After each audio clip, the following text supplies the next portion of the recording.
I don't know why StreamYard's playing games again.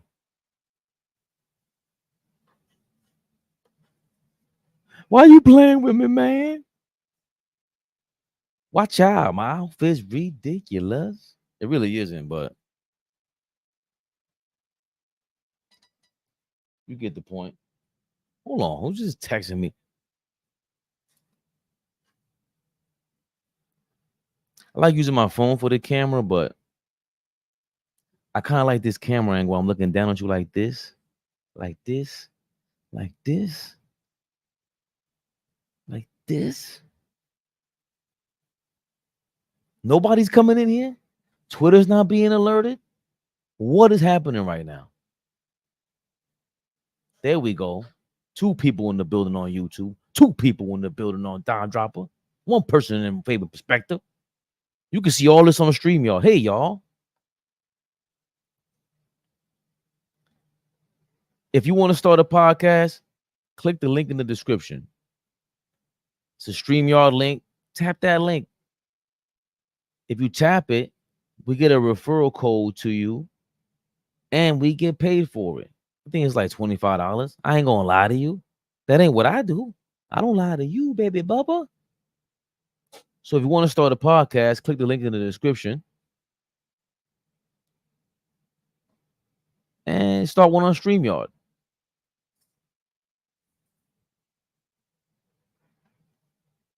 And just click the link anyway, because then they'll see that we're working and we're not just BSing over here. Anyway, let's get the show started, man. What's wrong with me? AllBall TV. They scared, but I'm not. They don't like comentario. Y suscribe.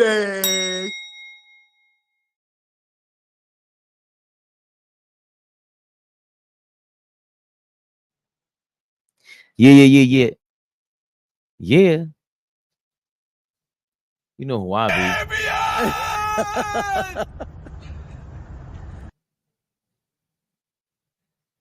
What? Sure.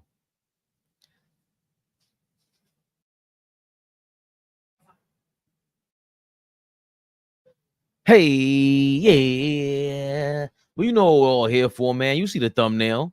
DK ESPN. We got to put the ESPN DK. ESPN DK. Who's in the building? Fabian. Yeah, they running with it. Well, they got Wi-Fi. What's going on, man? Grand Rising, my guy. Kareem Grant. What's going on, my brother? Bogey Bodega. All the AllBall members. You kidding me? Salute to the guy. Chill Will in the building. Peace to the chat. I like the routine, Chill Will.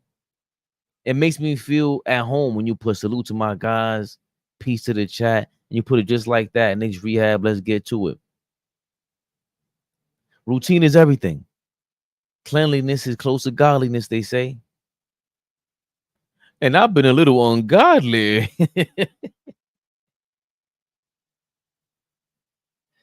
What is wrong with you?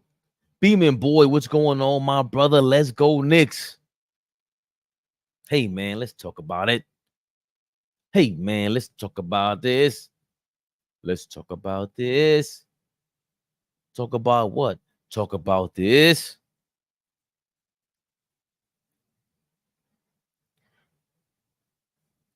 Precious Achiuwa has signed with the Knicks. 1 year, $6 million. But I want to see, did Woj say anything? That's what I want to see. Me personally, that's what I want to see. Thrilling, what's going on? Corey Lee, that's who it was. Corey Lee. I thought you were with Blorange, the Blorange channel, but you're with the 718 channel. I caught the Blorange channel yesterday. Hold on. I'm going to restart this because I got to take a couple minutes out to talk about Blorange because I want to actually revisit what he did in a second. Blorange is like the Neil deGrasse Tyson of Knicks content creators. He's amazing out there. Of a physicist. If this was like Gilligan's Island, He's the professor. What he did yesterday was masterful. Masterful. Heading into the offseason. And I'm going to revisit that. I'm going to revisit it with y'all. I ain't even get his permission yet. But I'm going to just tag him and everything. But I digress. You're with both. Okay. Yo, man, Corey, like he's amazing. Freezy impressed me. I just sat there. I was like, yo, he's just taking his time talking to his dog. This guy's amazing. Broke it the hell down. The hell down. So we got. Let's get to it. Precious Achiuwa signs for a 1-year, $6 million deal to return with the Knicks. His agent tells Woj he's represented by the brothers, right? What do they call it? Tony brothers? The Tony brothers, if I'm not mistaken.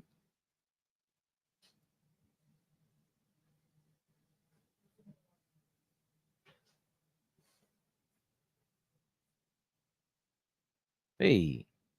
Yes. His agent is Raymond Brothers. Hey, what a great name. The Tony brothers. From IAM Sports. Man. Excuse me.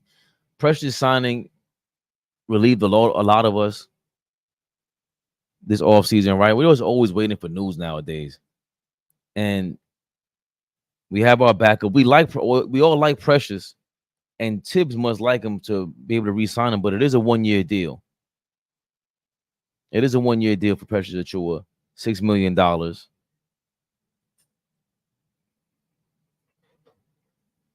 And I do know this. This I do know for a fact.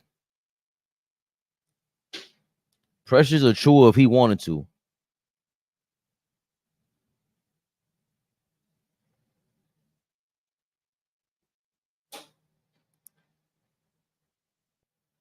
he could sign for a lot of money, a lot more money. And if Precious Achiuwa wanted to,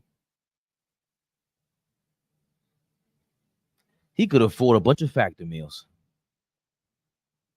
Precious Achiuwa can afford more than that 50% off that you'll get when you go to factormeals.com/ABTV50. Factormeals.com/ABTV50. You get 50% off when you first start.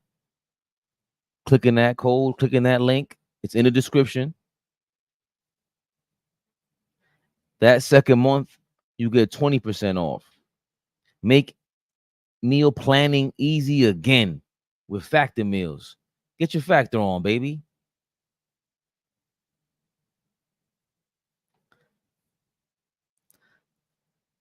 But I do believe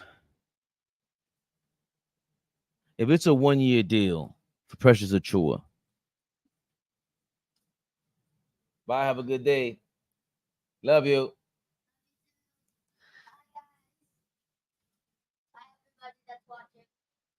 Julius says, bye, guys, as he heads to the camp. I do believe a 1-year deal says a lot. Again, Bogey, Burks, they were here on a 1-year deal at midseason. The expiring contract opens things up. It opens things up.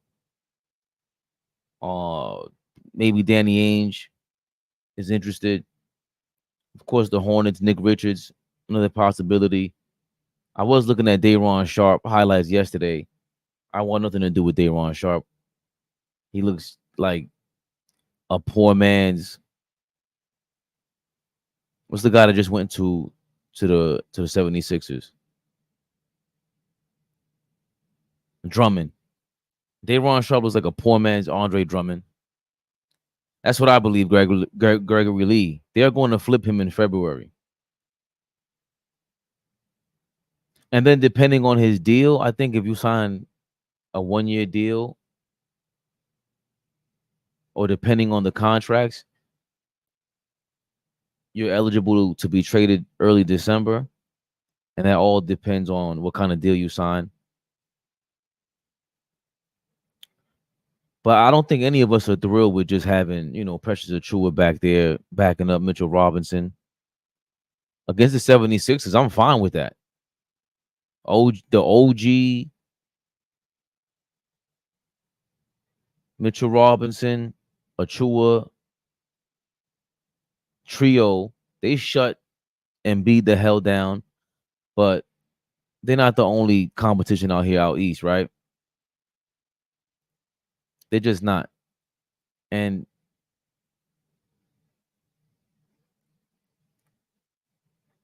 I do believe Precious showed a lot to us in the playoffs, but at the end of last season, he lost a lot of confidence when Mitchell Robinson came back. Do you think that's going to affect him again? Or Hartenstein's not there, Precious can sign for more money if he shows improves, and he's guaranteed playing time, especially in the first half of the season. Because I know he lost confidence, or he wasn't the same after Mitchell Robinson came back and we were working him in to the lineup. And now that I think about this sidebar, I didn't think about this till now. I don't know if the Knicks rushed Mitchell Robinson or if they saw the Philadelphia 76ers were bringing back Embiid and they were like, yo, we need Mitch to come back. Now I don't want to say that they rushed him, but I definitely do want to say or believe now that you brought back Mitchell Robinson because you had to match up with Embiid and he had to get his reps in just like Embiid was getting his reps in. And in that process, Achiuwa, he kind of lost his confidence or he lost his rhythm. Ball suckers.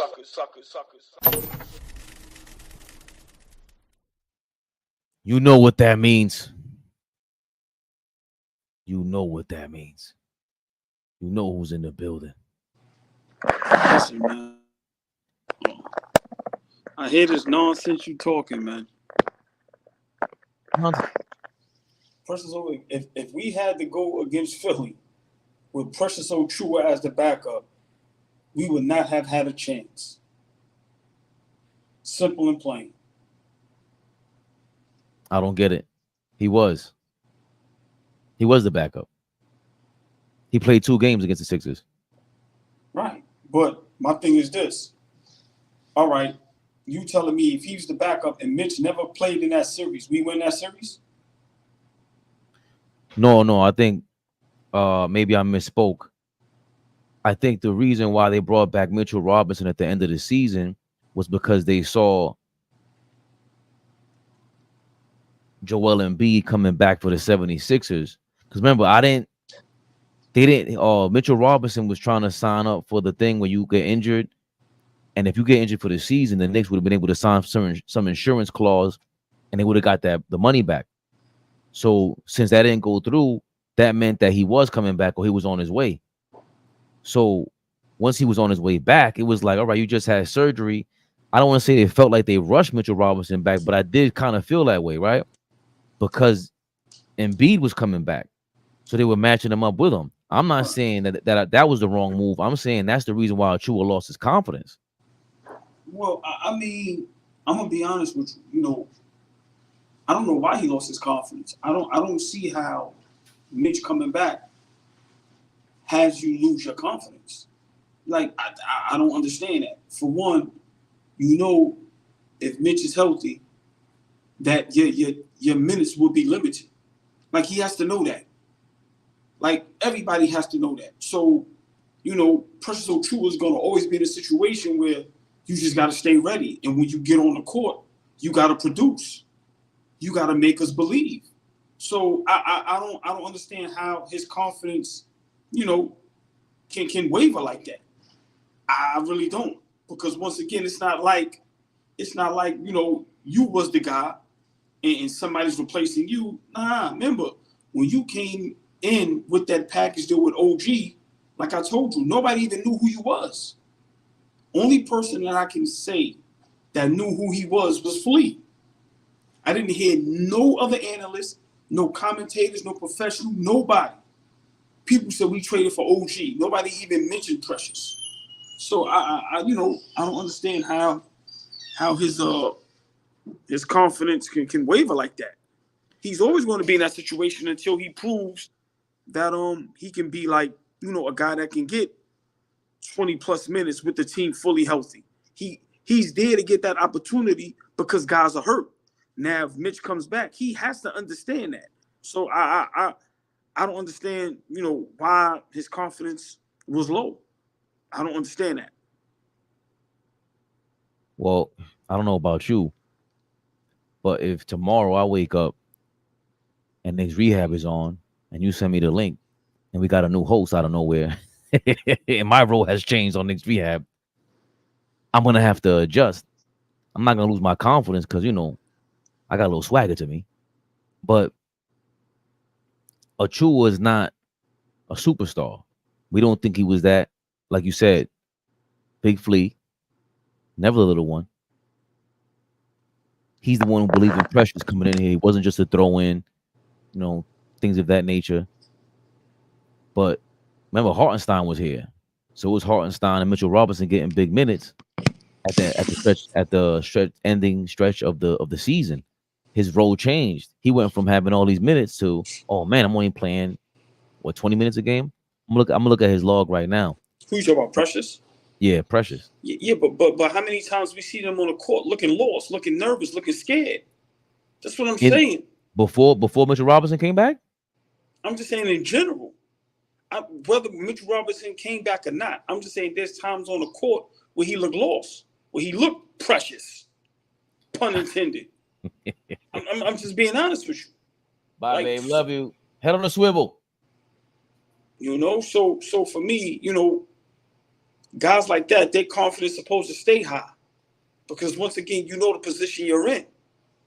Like I said, if Precious goes anywhere else, he's not getting no 20 plus minutes, bro, unless somebody gets injured.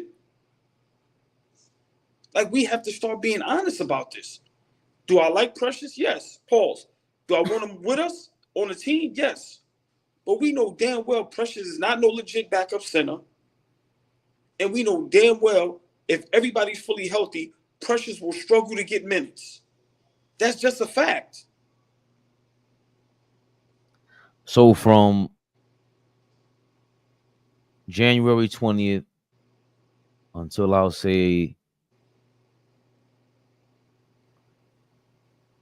what's this? Is that February 4th? No, that's April 2nd. Precious Achiuwa averaged 30 minutes a game. Right. And but then we know why. We know why though. Yeah. We know why. Look at all the injuries. Thibodeau had to run them guys on the ground. So my point is, if everybody's fully healthy, Randall, Brunson, DiVincenzo, Hart, OG, Mitch. Remember, I'm just saying last season, Hartenstein, Deuce, Bogdanovich, Burks. Come on, let's be realistic. Where's Precious Achiuwa getting on the court at? Playing 20 plus 30 minutes.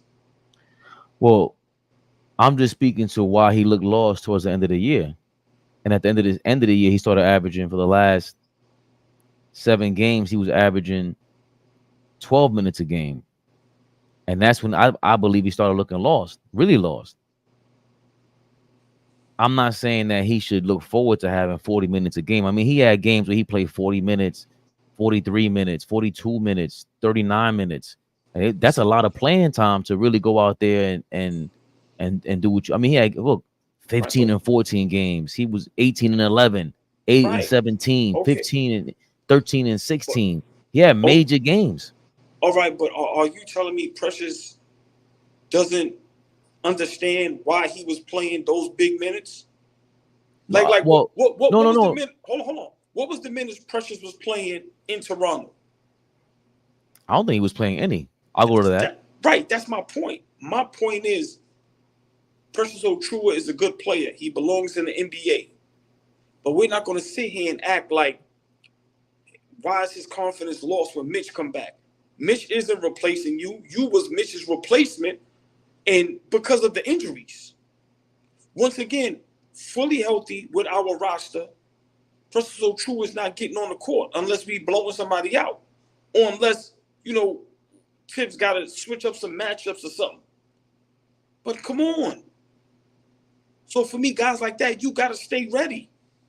And that's why Tibbs probably stopped playing them and lessened his minutes. Because it's like, yo, bro, it's nowhere in the world you could think you're going to continue to play all these minutes. Our guys are coming back. They're coming back from injury. You know your minutes is going to be lowered. And if your body language, if your confidence is going on the court and you're a little timid, a little shy, bro, I can't put you in the game then. This is part of the game. Precious was averaging about 17 minutes a game with Toronto. I don't think you're wrong. You should have that mindset. Now, going into the season, is that who he's going to be?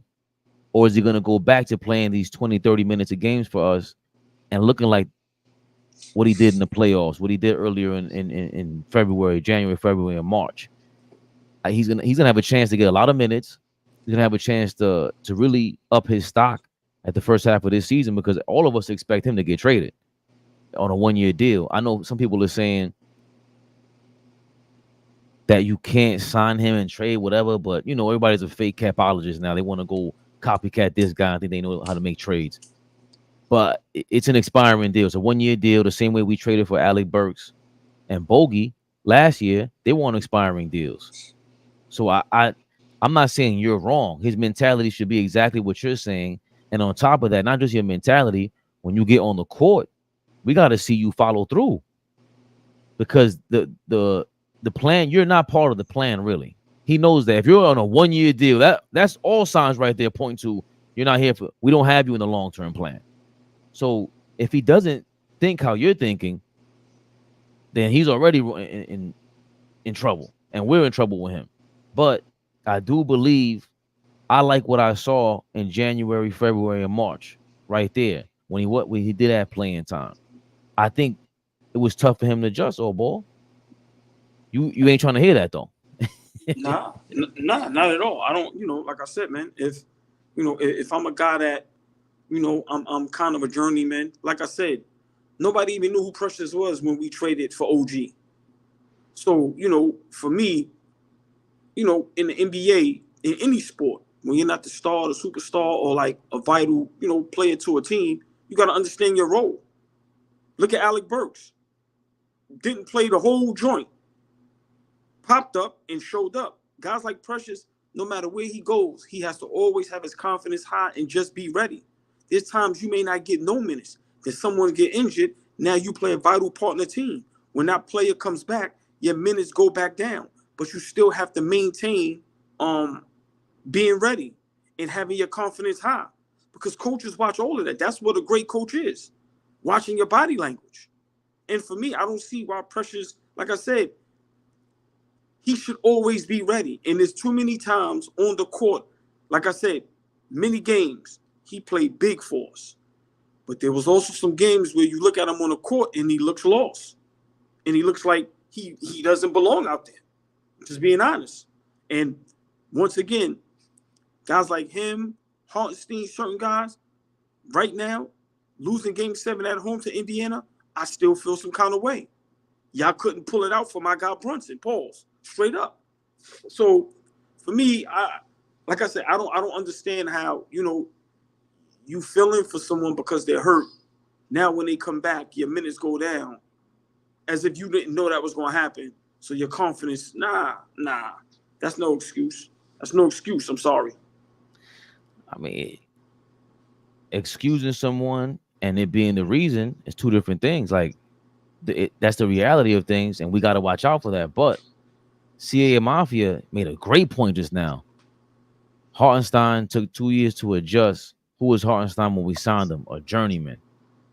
So the reason why I like this comment is because Achiuwa is now in the same exact position Hartenstein was before Mitchell Robinson went down. And with these numbers he was putting up, yeah, he was looking lost towards the end of the season. But what do you think? does he have a chance to be what Hartenstein was last year? Especially defensively, he can show I'm this other kind of dude defensively. Hartenstein, I don't think he has the skill set, or Achua has the skill set to be Hartenstein on offense. But do you think Achua can be the stud defender and prove himself in the next 4 months? I don't know. I think that's a tall task to ask of him. Let's not forget Hartenstein is legit 7 foot. Precious is what, 6'8". They're gonna make it seem like he's 6'9". He's probably not. But also you gotta remember, you know, Hartenstein, look at the energy.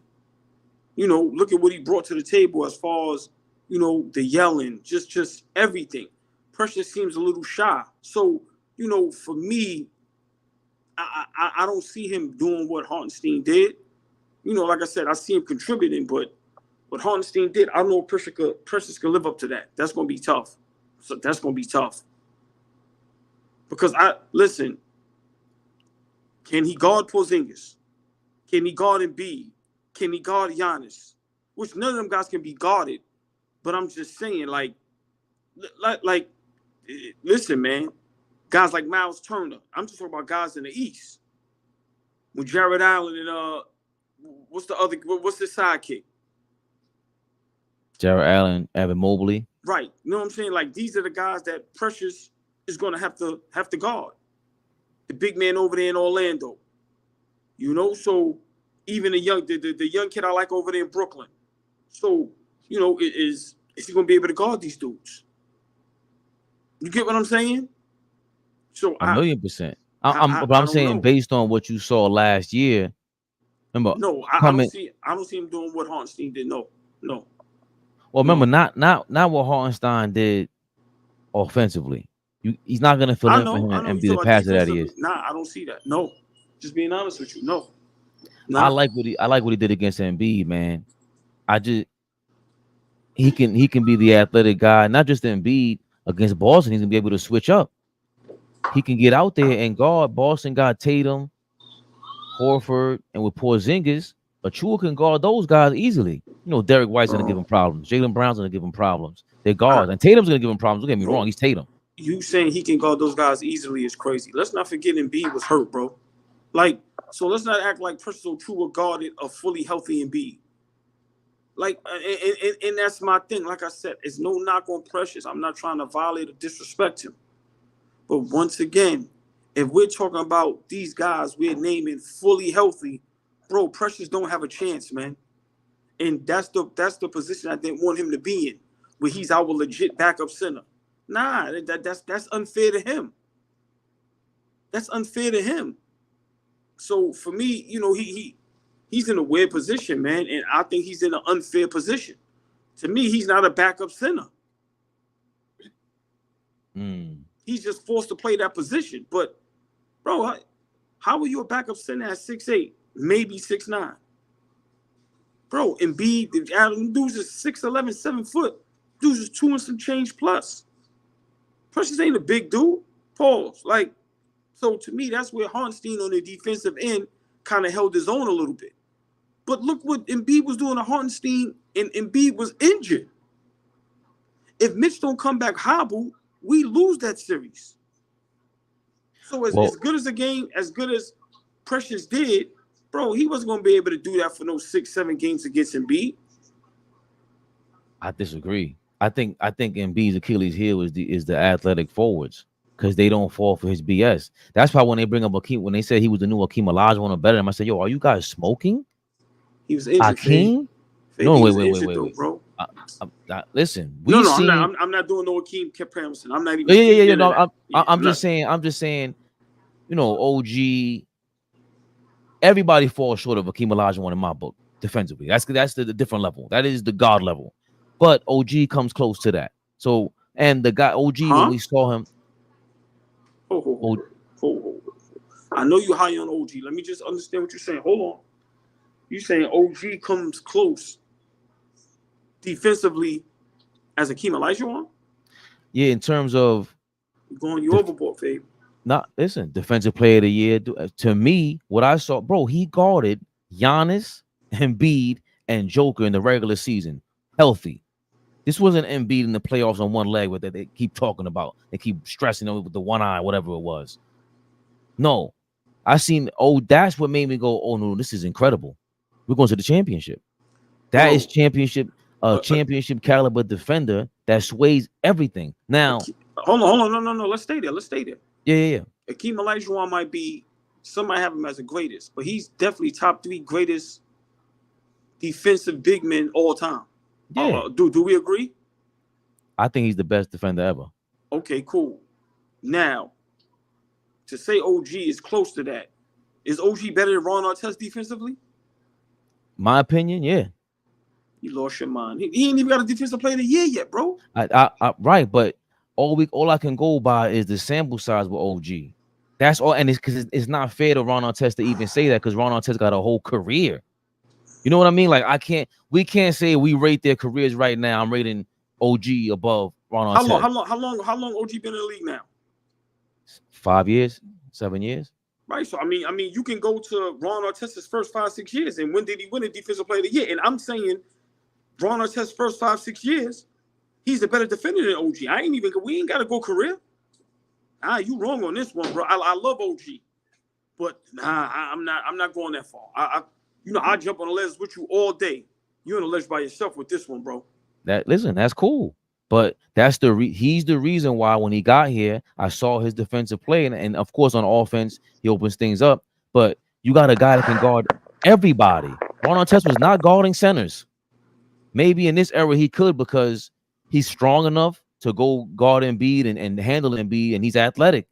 But he ain't Joker and Giannis. Do you understand what OG was doing to Giannis? People really don't get that. I'm watching them rip him. Let him set up, do his little stupid post move, and just rip him. It was those 3 big guys. I said, this is incredible. Now, again, Ron Artest, Ron is Ron, bro, but he's gonna, you can't compare their careers. All I can compare is their peak and their ability. Right. And that Ron Artest, and to me, peak Ron Artest, bro, was probably one of the greatest defenders we've ever seen. He guarded big men too. Let's not act like OG guarded Embiid for 48 minutes and shut him down. Let's stop, because see, to me, that's where, hold on for me. This is where defensive players, this is where it gets tricky, right? So you got a guy like Draymond Green, right? That they say is a great defender. Right. Because for one play, he shut down Joker. What happened for the first 45 minutes when Joker had a 40-point triple-double?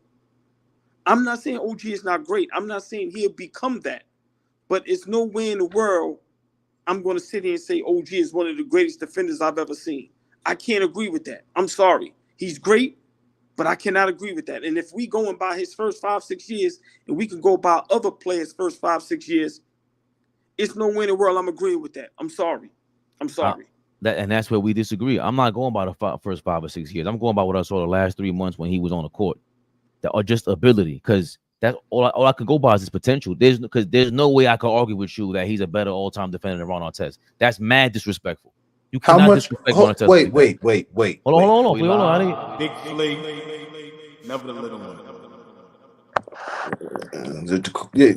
No need for the drop right now, because y'all are rolling. Ain't no need for the drop.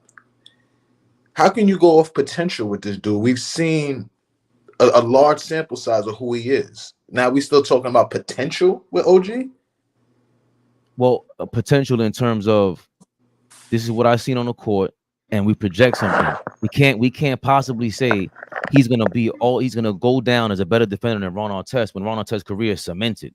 So it is potential. It has to be. We can't just go. I can't just state he's better than Ron Artest flat out because for his career. I can't do that, because that should be illegal. He's Ron Artest, bro. But for me, being able to guard 1 through 5 and you guard the centers like this with no spacing, no hand checking, he's on a different level, bro. He's on a different level. This is a different skills. Kawhi. Okay, hold on. If we're gonna do that, you think Ron Artest is a better defender than Kawhi Leonard as peak?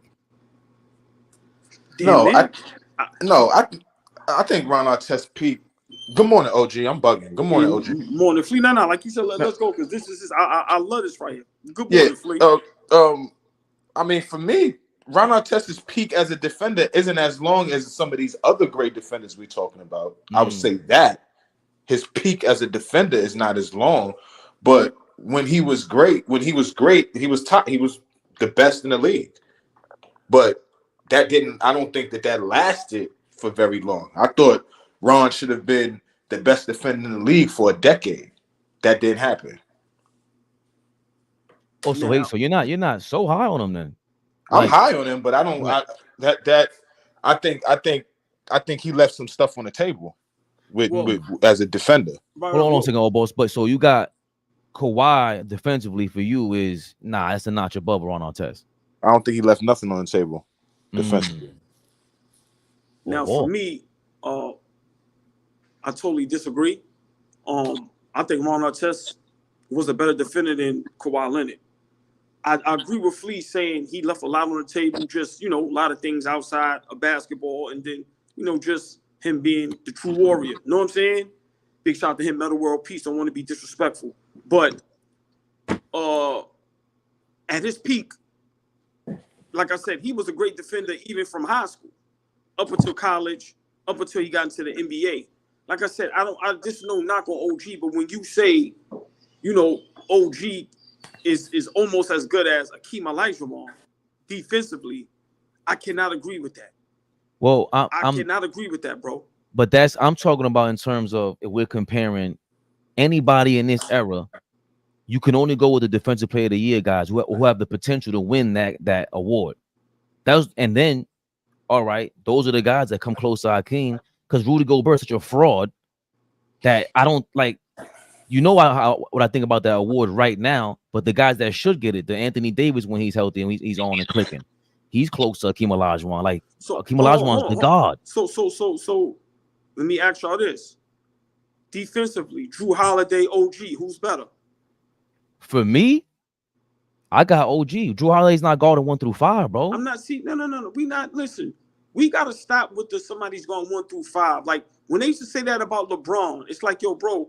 Stop telling me that when a person is guarding a person for 1 or 2 possessions. Nobody is guarding 1 through 5 for 48 minutes. Yeah, but you can't. Nobody can guard. Go ahead, please. My fault. No, but the potential to be able to do that changes and affects the game on so many different levels. Like, yeah, I don't think you can expect Drew to go guard 1 through 5, but he damn sure gonna try. He damn sure gonna try. He damn sure gonna give the defensive effort. I'm saying I know what I've seen the last couple of years, and the way Drew Holiday affects games, teams on the defensive end, in my opinion, has a better effect than OG. OG plays 75 games before we even start talking about where you at in the pantheon of great defenders. Like, be available, be out there, be consistent in terms of just being out there. We talking about guys that have, if we're talking about that award, and I don't even like basing that award off of who's the greatest defender, but all right, we talking about the award. Kawhi won it back-to-back years. Draymond has won it once and has come close to winning it twice on a couple of occasions. Like, when is OG gonna be in that discussion as the best on-ball defender in the league? I don't know if that's ever if he's ever going to be in a discussion. Is he in the discussion right now, Fabian? Listen, for me, he's a Defensive Player of the Year dude that's in the discussion with anybody right now. And to me, it's him, Herb Jones, Anthony Davis, Drew Holiday's up there, but these guys, Anthony Davis, Herb Jones, OG Anunoby at their peaks, I'm saying. Because you're right. Who the hell can argue with go play 75 games? Please show us something. Please show us you can do this for an entire season before we give you a legacy treatment like that. But in terms of just the flashes and what would I seen potentially, yeah, bro. Best on-ball defender, best disruptor, weak side defender, and just one-on-one with the big men. I don't know if Anthony Davis plays one-on-one defense like this, even with the centers that I saw against Giannis. This was crazy what he was doing last year. Not just hyperbole.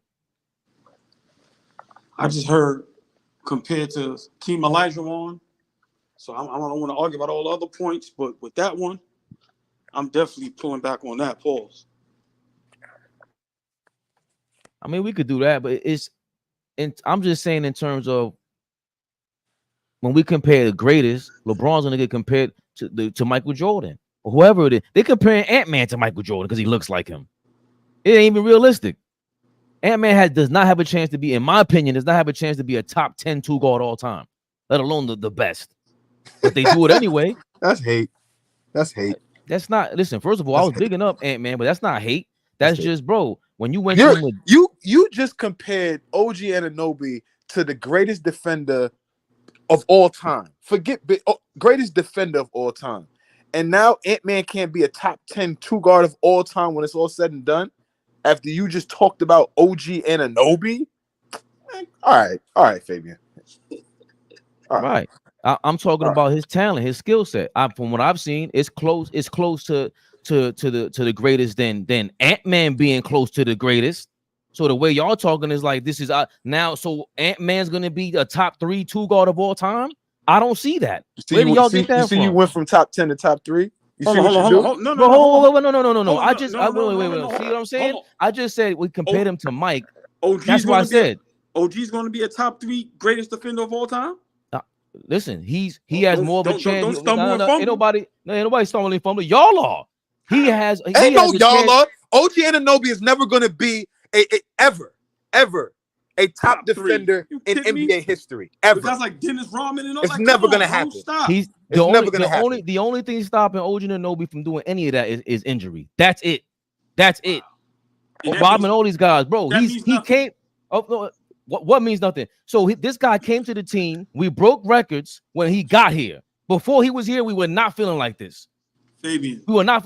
It ain't no Fabian, bro. We were not feeling like this before OG got here. So I don't know where all of a sudden we're getting lost in this. It's because he played defense at this level. The same way you can say Ant-Man will never come close to being a top 3 shooting guard all time. OG will not come close to being a top 3 greatest defender all time. He's not jumping Kawhi Leonard. He's not jumping Akeem Olajuwon. He's not jumping Dennis Rodman. Stop, bro.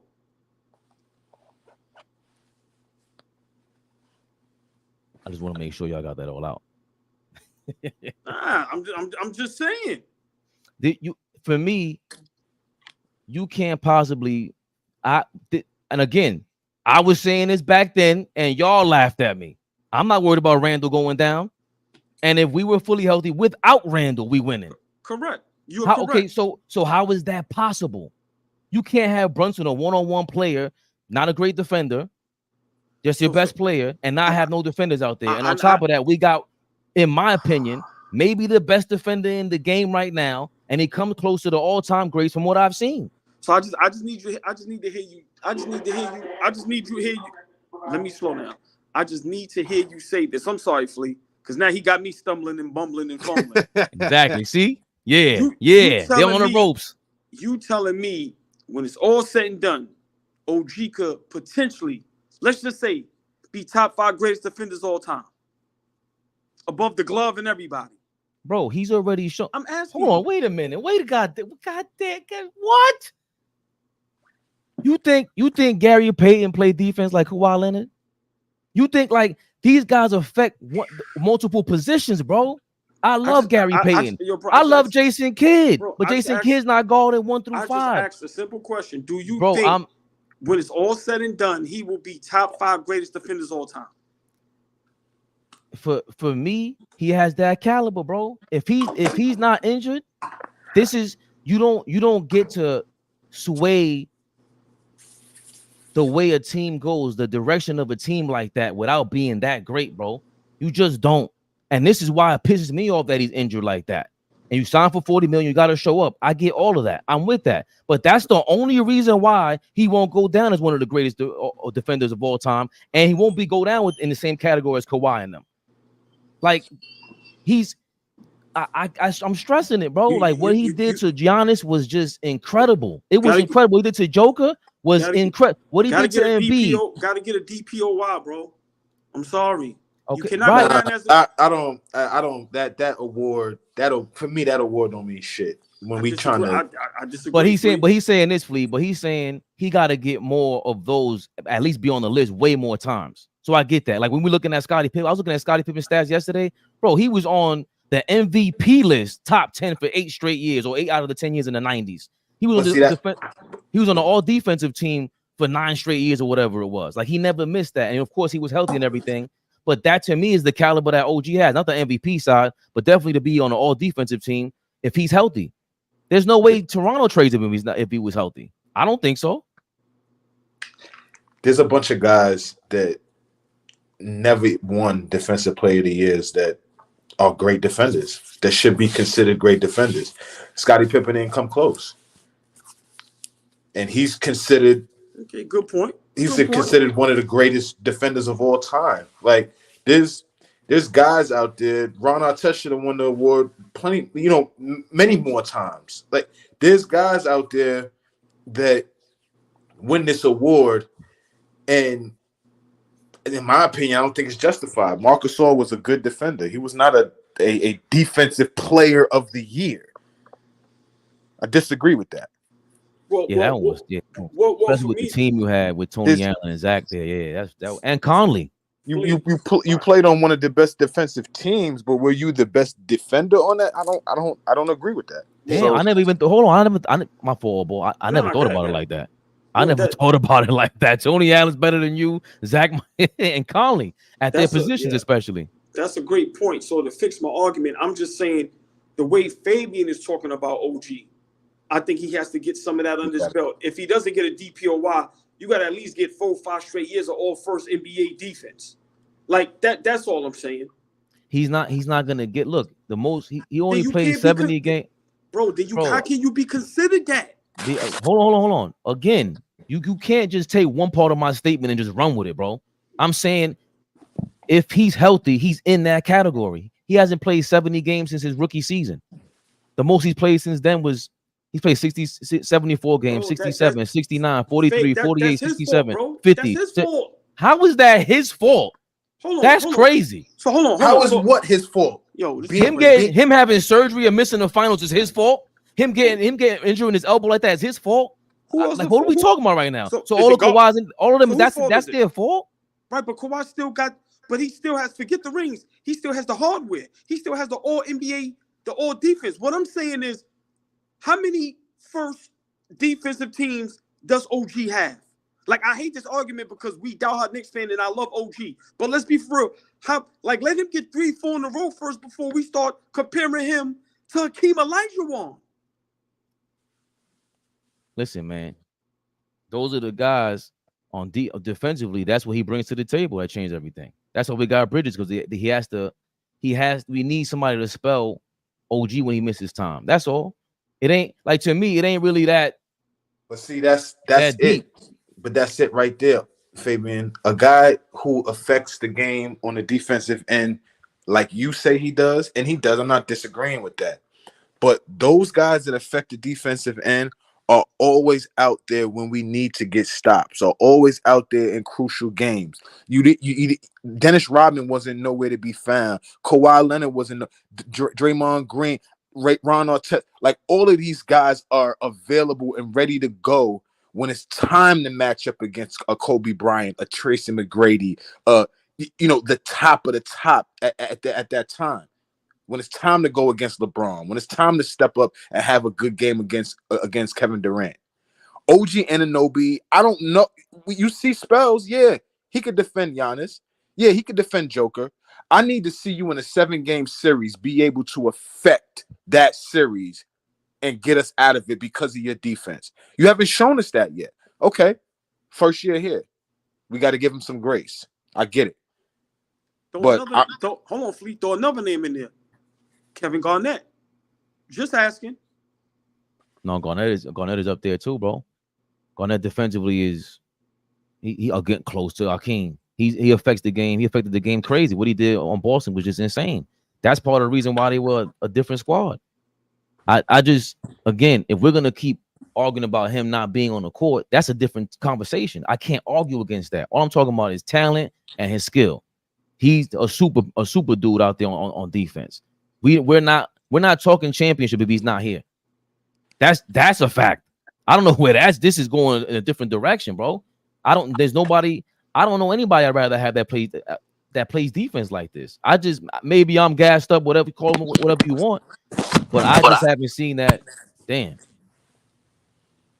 you moving your phone around, it's slamming into my ear. Maybe I'm gassed up, call me whatever you Oh, yeah, want. keep going. Yo, though, the shit was loud, bro. What the fuck you talking about? Maybe I'm gassed up or whatever, but I don't see. I wouldn't have been thinking championship last year. We didn't have OG. Period. And his defense, because his offense ain't really what it is. I'm not excited about that shit. When he get the ball in his hand, no, pass that shit. What are you trying to do? Trying to dribble the ball, whatever? No. So it ain't that. But if we're talking about defense, that's Kawhi, the Kevin Garnett, the Hakeem. We talking about the greatest of all time. I've seen. That's what he looks like to me. Hey man, you know we gonna see now, but you know, like I said, for me, we can't just it's like the tmac conversation. If he could stay on the court, if he could stay healthy. I'm being honest. No disrespect. Nobody want to hear that. This is why certain guys is never going to be in some of these lists. And if OG can't stay healthy for the next 3 to 5 years and showcase this talent you're talking about, it's going to be hard to put him in those discussions, even though he has the talent. And I disagree with you. It is on him to stay healthy. However, he has to make that happen. Who else is it on? Who else do we blame? There's plenty of injury-prone players throughout league history. So if we're gonna harp on that, I'm not gonna argue against that. And I'm glad you brought up T-Mac because go ahead, Fleet. I was just gonna say Mikal Bridges is not a priority to go get if we trust OG Anunoby. If we trust him and his ability, Mikal Bridges is not a priority to go get. He was a priority because we don't know if we have to have some insurance for him, just like we have to have some insurance for Mitchell Robinson. Those are two spots right there. There's no evidence that those guys are going to make it through a season. Real quick with the T-Mac thing on ball. I feel like he's shown us enough when he was on the court where it was like even healthy was like he disappointed me. He got shut the hell down by Tayshaun Prince and them. I saw what happened when Kevin. Speaking of Kevin Garnett is the one that showed me like, yeah, your man ain't all that. Damn, why you do that for? I'm just saying when we talk about if OG, right, when you talk about the greatest defenders of all time, guarded 1 through 5, we're talking about Giannis, Embiid, and Joker. He was able to guard the last 3 or 4 MVPs in the league, bro. That's who he's guarding. T-Mac, when he got the Tayshaun Prince on him and Kevin Garnett, he couldn't figure them out and got bounced out the first round. He blew a 3-1 lead. Fabian, you got to be fair. You talk about Tayshaun Prince, Detroit Pistons, bro. That's one of probably the greatest defensive teams. Hold on. In that discussion, you talk about Kevin Garnett, one of the greatest defenders in NBA history. So let's not act like T-Mac got shut down by scrubs. That's not what I'm saying. What I'm saying is that we're talking about elite versus elite. And when it was time to come up towards that elite, Kobe and them figured that out. There wasn't so when you threw T-Mac's name in there, it's like, I'm not going to say that if T-Mac was healthy, he would have been a top 3 guard in the game. I don't think T-Mac was as good as D-Wade. Me personally. That's the guy. If you tell me if D-Wade was healthy, okay, you could disagree with that. I disagree with that. There ain't no way possible anyone can convince me. If D-Wade's not healthy, now we're talking about him versus Kobe versus Jordan. I've always felt that way. Hold on. If T-Mac, but go ahead. Hold on. Fleet, you on there? He's just muted. Oh. I'm here. What's going on? If T-Mac had the opportunity, if Grant Hill and Tim Duncan would have went to Orlando, just how LeBron and all these guys teamed up, it's no way in the world T-Mac with that skill set, healthy, would not be top 3, top 5 greatest shooting guards all time. I disagree with that. And I'm not even a big T-Mac guy, but that skill set he had, bro, if he had an opportunity to play on or get guys to play with him, like how LeBron and D-Wade and all them guys linked up, it's no way in the world you telling me he wouldn't have been better than D-Wade, bro. There's no way. No.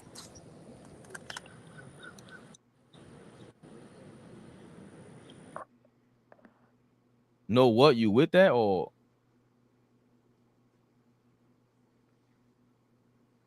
Yo. Can y'all hear me? Yeah, I can hear you now. Yeah. If we compare T-Mac to D-Wade, that's a conversation. That's a conversation. Man, listen, like some guys just have that winning intangible, and some guys don't. I don't think just the intangible alone, if we're gonna compare those guys, because I don't think you can compare like real skill set. Like T-Mac is 6'8", 6'9", and could do it all. You know, Dwayne Wade was a 6'3" fireball, but you know, wasn't the greatest of shooters. T-Mac could shoot it, 3-level scorer from 3, mid-range, get to the rim, right? Like at one point, this dude was unstoppable, a scoring champion, back to back, right? Like this guy was a bucket. So I'm not gonna argue that. Like talent for talent, T-Mac could be matched up against anybody. But that intangible of just being a winning player, I think that's what separates him from. And so many things matter when you talk about winning. You know, your team, your coach, situation. So I get that. I'm not taking that or not factoring that into when you look at T-Mac. But you look at guys and how they play and how they approach the game. Some guys just approach it from just a merely winning aspect, and some guys approach it with I'm gonna kill you. Now I don't know if we're gonna win the game, but I'm gonna dominate my matchup. And a lot more times I got that from T-Mac, dominating my matchup as opposed to playing winning basketball. So that may be the difference for me with him and D-Wade. That's a great point. Like you killed that. I have no rebuttal for that. But I'm just saying, like you said, the organization, the coach, your teammates, that plays a vital part in guys winning. And if Duncan and Grant Hill was able to go to Orlando how it should have went, and God bless that clown Doc Rivers for stopping that. And T-Mac got 1 or 2 rings. And if it was a fifth, we all be drunk. I get that. But if he stays healthy, and like I said, has these monster teams like everybody else, it's no way in the world he's not top 3, guaranteed top 5 shooting guard. Because he has bro, I'm being honest. And I might have to do a post with this. Does T-Mac have a better skill set than Kyrie Irving?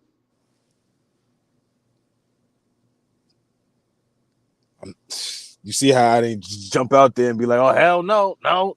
But you get what I'm. I get what you say, OG. Like that dude was extremely talented. Come on, bro. And his skill level was on a different level. It was. Bro, he was 6'9". He could knock down the 3, the mid range. He could bang it on you, lay up with both hands. Handle for that size was crazy. To me, I love Kyrie, but we keep getting mesmerized by the handle. Bro, like we had this argument on live. Who's a better skill set, Kevin Durant or Kyrie? So I'm just being honest. And I'm not a big T-Mac guy. But when we looking at talent and skill set, T-Mac might be top 5. Who was doing what he was doing at that size? He never looked clumsy. He never looked crazy. Listen, man, I can't agree with that. But I just think, us as diehard Knicks fans and kind of bring it back and reel it in the Knicks Rehab, we fall in love with our players, man. And just how I go berserk over Brunson, Fabian got his guy, OG. And that's how I look at it. Berserk over OG. And I love OG. But I haven't seen that, that moment where it's like, oh damn, we got a generational type defender. And that's how our brother Fabian talks about this dude. Like he's a generational type defender. You can hear me? Yeah. That's how I feel, bro. I don't think I would have been as gassed up last season and thought he would have went to the championship and compete with Boston if he wasn't that. And I don't know where you were with the T-Mac thing. My fault, Flea, but I don't feel like against the elite defense and against the elite defenses, I didn't feel like he was gonna go down with Michael Jordan. I thought there was something like Kobe proved what it took. And I think T-Mac was more talented than Kobe. But Kobe just had a different level to him. I thought D-Wade had a different level to him. And to me, OG doesn't just have the skill, he has the follow-through on defense. And he's guarding the best players in the game. There were quarters in the playoffs where he was shutting down Maxey. We're forgetting that. Forget about the Embiid part then. All right, so what about the Maxey thing? You're just forgetting that before he went down and got hurt? You know, him getting hurt, it changes everything against the Pacers. It just does. I don't, like I said, call me crazy, bro, but I you don't see his level of defense. And who do I compare him to all the time, Flea? When Strahan was out there, it was different. When you can impact the offense like that, every single possession is just different. It just is. I know it shocked you a little bit, AllBall, but that's how I felt about him because I couldn't believe how good he was. I still can't believe it. Well, you know, my whole thing is I'm gonna just leave it at this. You know, we got this for hopefully, you know, God willing, stay fully healthy, and let's see this season this great defense that you're talking about. Like I said, I agree as far as him being a great defender, being a vital part to our Knicks. Love him on the team. I'm glad we was able to sign him.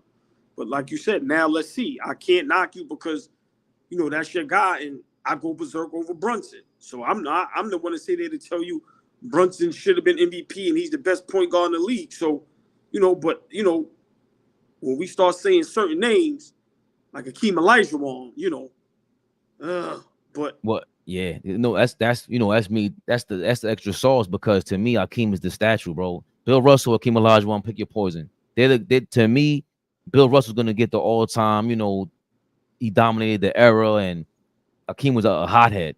But from what I saw, I don't see people even saying that. They don't even concede that. Yo, you know, Rodman was amazing, 2-time Defensive Player of the Year, but it's like they really overlook Akeem Olajuwon. And I don't know if it's because he's underrated and he's an underdog that I'm pushing for it that much, but he is the guard. So for me to even compare him to Akeem Olajuwon, it is crazy. But when you can dominate a game like this and disturb and disrupt people from doing what they want to do on the offensive end, what they get paid millions to do, this is special, man. This is insane. This is the year to show and prove. I think we putting all our chips to the table. You got your money, right? You got paid. We recognize you as an important piece to this squad. This is the year to show and prove. I'm a $40 million guy. Y'all married me. Y'all expect a lot from me. I get a full summer to rest and recuperate. Get that hamstring right. Get that phantom elbow injury right. We still don't know how he got an elbow injury. I still don't understand how that happened. But okay. Get all of that right. Yo, Flea, RP thinks I'm disrespectful too much. You know what's really crazy? I'll give T-Mac some love. You ever seen that clip when they asked Shane Battier who's the best passer he ever played with? And he ain't say LeBron. He says Tracy McGrady. Yep. He said, and then I went back to look. Remember, yo, T-Mac played baseball. And it looked like it. His passes were hell of a pitcher. listen, that's why I'm trying. Hey, Flea, that's why I'm saying I think I'm gonna do that post later. We keep talking about Kyrie with the greatest skill set ever. I'm gonna be honest, man. And then we talk about KD. You know, a lot of guys go crazy over Michael Beasley. And if we just talking pure talent and skill set, listen, man, T-Mac might be the guy. I think T-Mac and Vince Carter were more talented than Kobe Bryant. They just naturally out the womb look like Vince could jump through a roof, but they ain't have that heart, man. They ain't have that will, and everything that everybody wants to laugh at us all of a sudden because they think that's overrated. Nah, Kobe was he woke up every day on a mission, and I don't think T-Mac did. But I think that, like, I agree with that. I just don't think it's fair to say that, like, Bean wasn't as talented as those guys. I think if we just look from a talent perspective, Vince Carter might amass tons of guys that we think are talented. Like Vince Carter might be the top most. 5, the most talented player of all time. Just That's if a we fact. just Pure talent. right, OG, like Yeah. just pure talent. That's Like a fact. Vince might be 1, 2, 3, 4, 5, depending on whoever you got. I just, my bias, so I'm not gonna lie, it's no bias. But I just think, to be able to be pulled out of high school at that time, being was talented, but fully agree with you, Fabian. His work ethic superseded his talent. Like, think about Flea. Remember the guy before Vincent and all these guys in T-Mac? Tim Thomas was the man in high school. He was the original LeBron. Tim Thomas was amazing. Yeah. Right. Tim Thomas was amazing. Right. And Kobe, Kobe leapfrogged them. Right. Yeah. That work ethic. Yeah. Listen, man. A lot of them dudes back in them eras, man. They my age, and I know what it was like. I watched it. When you from Jersey and New York, the way them guys was being treated like superstars. Listen, man, you get to the league, that work ethic ain't there because it ain't never have to be there. And to me, that's where Kobe succeeded everybody. Just imagine certain guys that had that, if they had that Kobe Bryant mentality, a Tim Thomas, a Vince Carter, like just imagine a Lamar Odom. OG, they talk about that McDonald's All-American game and all of those guys in there, that 96 McDonald's game. There's a bunch of guys in there, right? And everybody is just like happy to be there. They high school seniors, everybody just happy to be there. Every person that they ever put a camera in front of to talk about that game, they all talk about how Kobe approached that game different than everybody else. At 17 years old. At 17 years old, he was approaching that game like, Steven Jackson, I want to kill you. Tim Thomas, I'm going to kill you. Richard Hamilton, we from the same area. I'm better than you. They talk, him and Richard Hamilton grew up in the same area. I'm better than you. Right? Like, the approach was totally different. So I fully agree there, Fabian. Like, none of these kids, at the time they were kids, none of them were approaching it the way Kobe Bryant did. So, yeah, man, but just straight talent alone, that T-Mac, Vince Carter, just raw talent, yeah, them guys definitely up there. Definitely up there. Can y'all real quick, because nobody shows Tim Thomas love like that. And he's the guy that he's a prototypical player for today. The 3-and-D could handle the rock 6'10". So for all you guys, especially the kids who are listening, for all you guys that don't know that we had 6'10" guys back then that were handling the rock and would throw it on you and could shoot, that was Tim Thomas. He was a monster in high school, but I really didn't witness him. And Flea was always around, different. He played ball. You guys talked about him differently. That's where I learned it from. That's where I learned my lesson from. Shout out to Rob. He's the one who put me on to Tim Thomas. What was Tim Thomas like, AllBall? That shit was a movie. Like when I say a movie, like you gotta remember at this time, New York, Jersey, we not breeding guys 6'10" like that. If we are, they clumsy. You get what I'm saying? So when you get a guy like him and Lamar Odom, it's like, what is that? Hold on, you can handle the ball, you can shoot it, you can bang it on some what? And you got the swag. Once again, like I said, it was like a movie. And it was, imagine being a superstar at 15, 16, 17 years old. Bro, you ain't got to work for nothing. You ain't got to do nothing. And that's what always separated us New York City, Jersey guys from everywhere else. Them guys who ain't, listen, nobody's going to treat you like a New Yorker, bro. I'm telling you firsthand. Tim Thomas pulling up at them games, once again, it was like Denzel Washington. And then when you seen the play on the court, it's like, what? Bruh, these guys was LeBron before LeBron. It's just that now, they emphasize it super crazy. But these guys in high school, college was just as good. It's just that LeBron just is the GOAT, the king. But listen, man, Tim Thomas, he was the ball. He was the ball, Flea. And I know Flea can attest to it even more than me, but he was the ball, bro. Crazy. Men against boys. If you go look at Tim Thomas during his high school run, and even going into Villanova. Like, he stayed an extra year, I think. He should have came out early. Like, he should have came out in 96 instead of coming out in 97. I think the only reason why he didn't was because he wouldn't have got number one. I think he said that. His interview was dope. That was the last interview I watched from All the Smoke. Yes, Fabe. You're right. And that was a dope conversation. Hell yeah. And you're right. He didn't go top 3. He wasn't going to go top 3 or something like that. So he didn't want to come out in 96. But he was ready. You know what I mean? Like, the dude was ready. The dude was a pro on the high school level. He didn't even have to go to Villanova. He could have done that straight from high school thing. And that all ball. This is, to be honest with y'all, shout out to Don Dropper. He put it correct.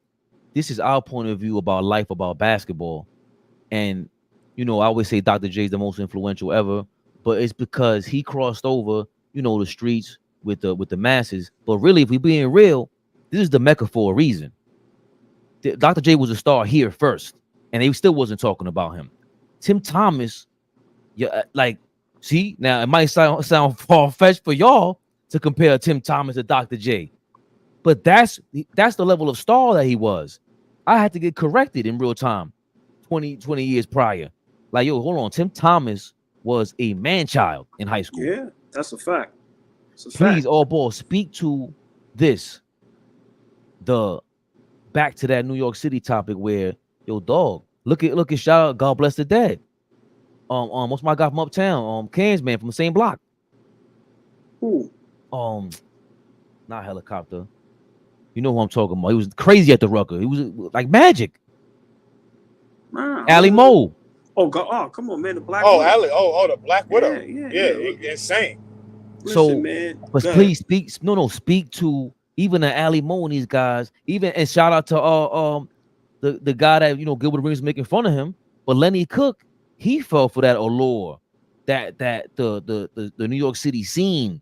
It traps you. Please speak to that. Let me tell you something, man. New York City at a point was so crazy with basketball, man, that if you made it here, your name will be heard all over the world, and we will literally treat you like a superstar, like a movie superstar.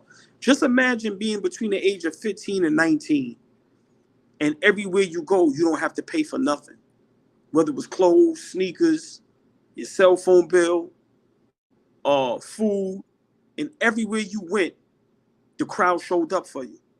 These is all facts. I give you a prime example. Big shout out my guy Booger. That's family. So this not even being biased. These are all facts. When Kenny Kings played at the Rucker, you could not get in the park. Let me say it again.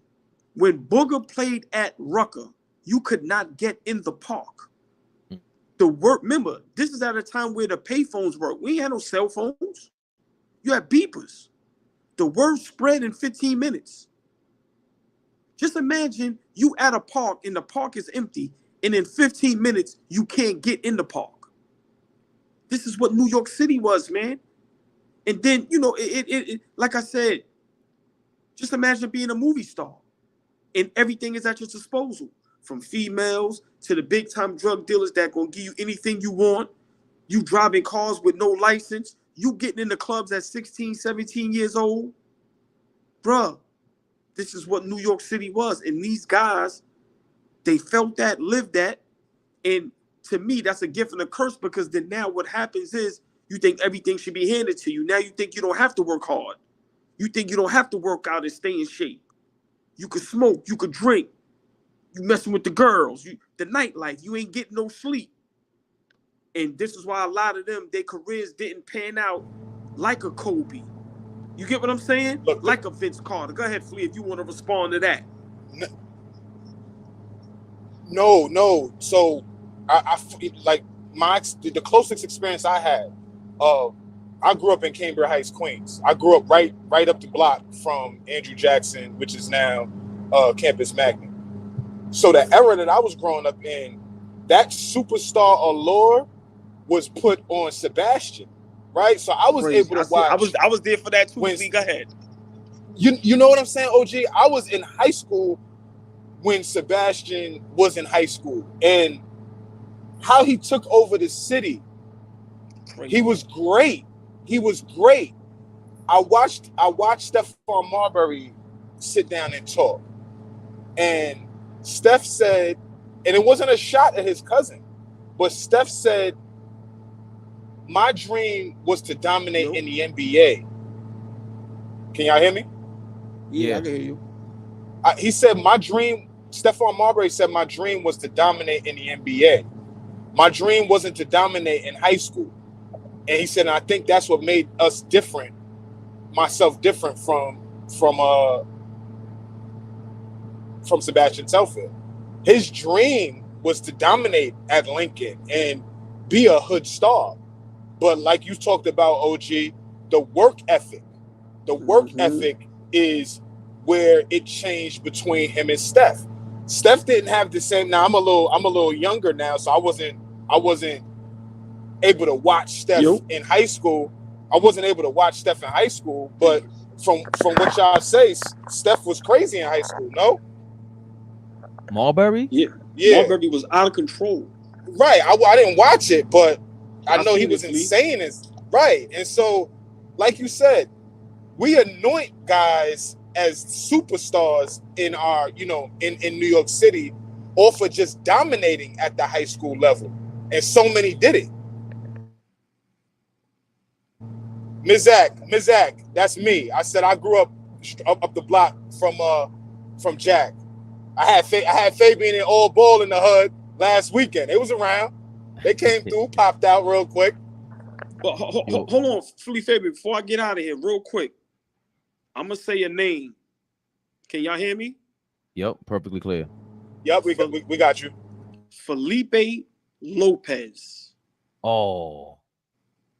If you want to understand New York City and the effect it has on the world when it comes to basketball from a high school perspective, Felipe Lopez. I think that was the see. I mean, I think a lot of our guys here are old enough to. We all remember LeBron, but Felipe Lopez was. That was the hype before LeBron. Bro, Fabian, hold on. Let me have this moment. Felipe I Lopez. do remember Felipe. No, go ahead, cook OG. Cook. If Felipe Lopez was right now in high school going to college, he would get a $500 million NIL deal. Remember, there's no social media. He had a whole country behind him. He had Dominicans in the stands playing music, bro. It was a party. Yo, man. A Dominican party. But this is a great talk because, you have a lot of people that they just think LeBron, guys like Cooper, which are all great players, they think those guys are Zion. Bruh, it was some guys before them. On a high school level, the impact was way bigger.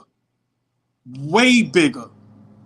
The three guys that we mentioned just now. Yes. Felipe, Sebastian, and Tim Thomas. Wow.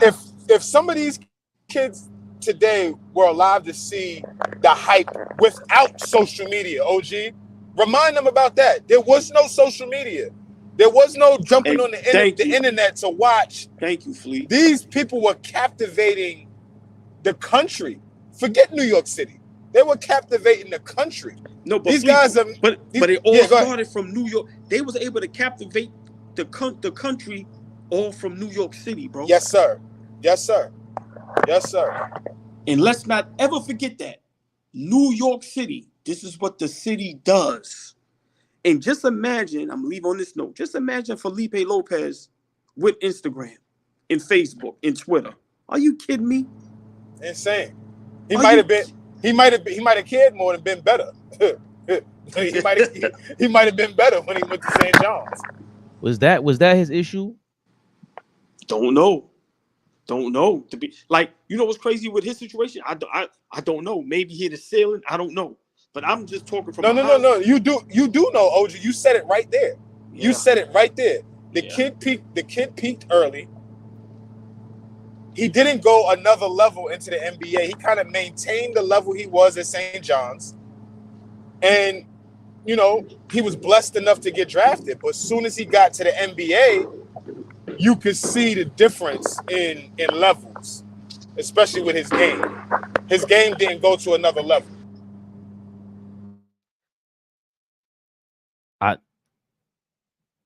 Shout out to Robert Paulson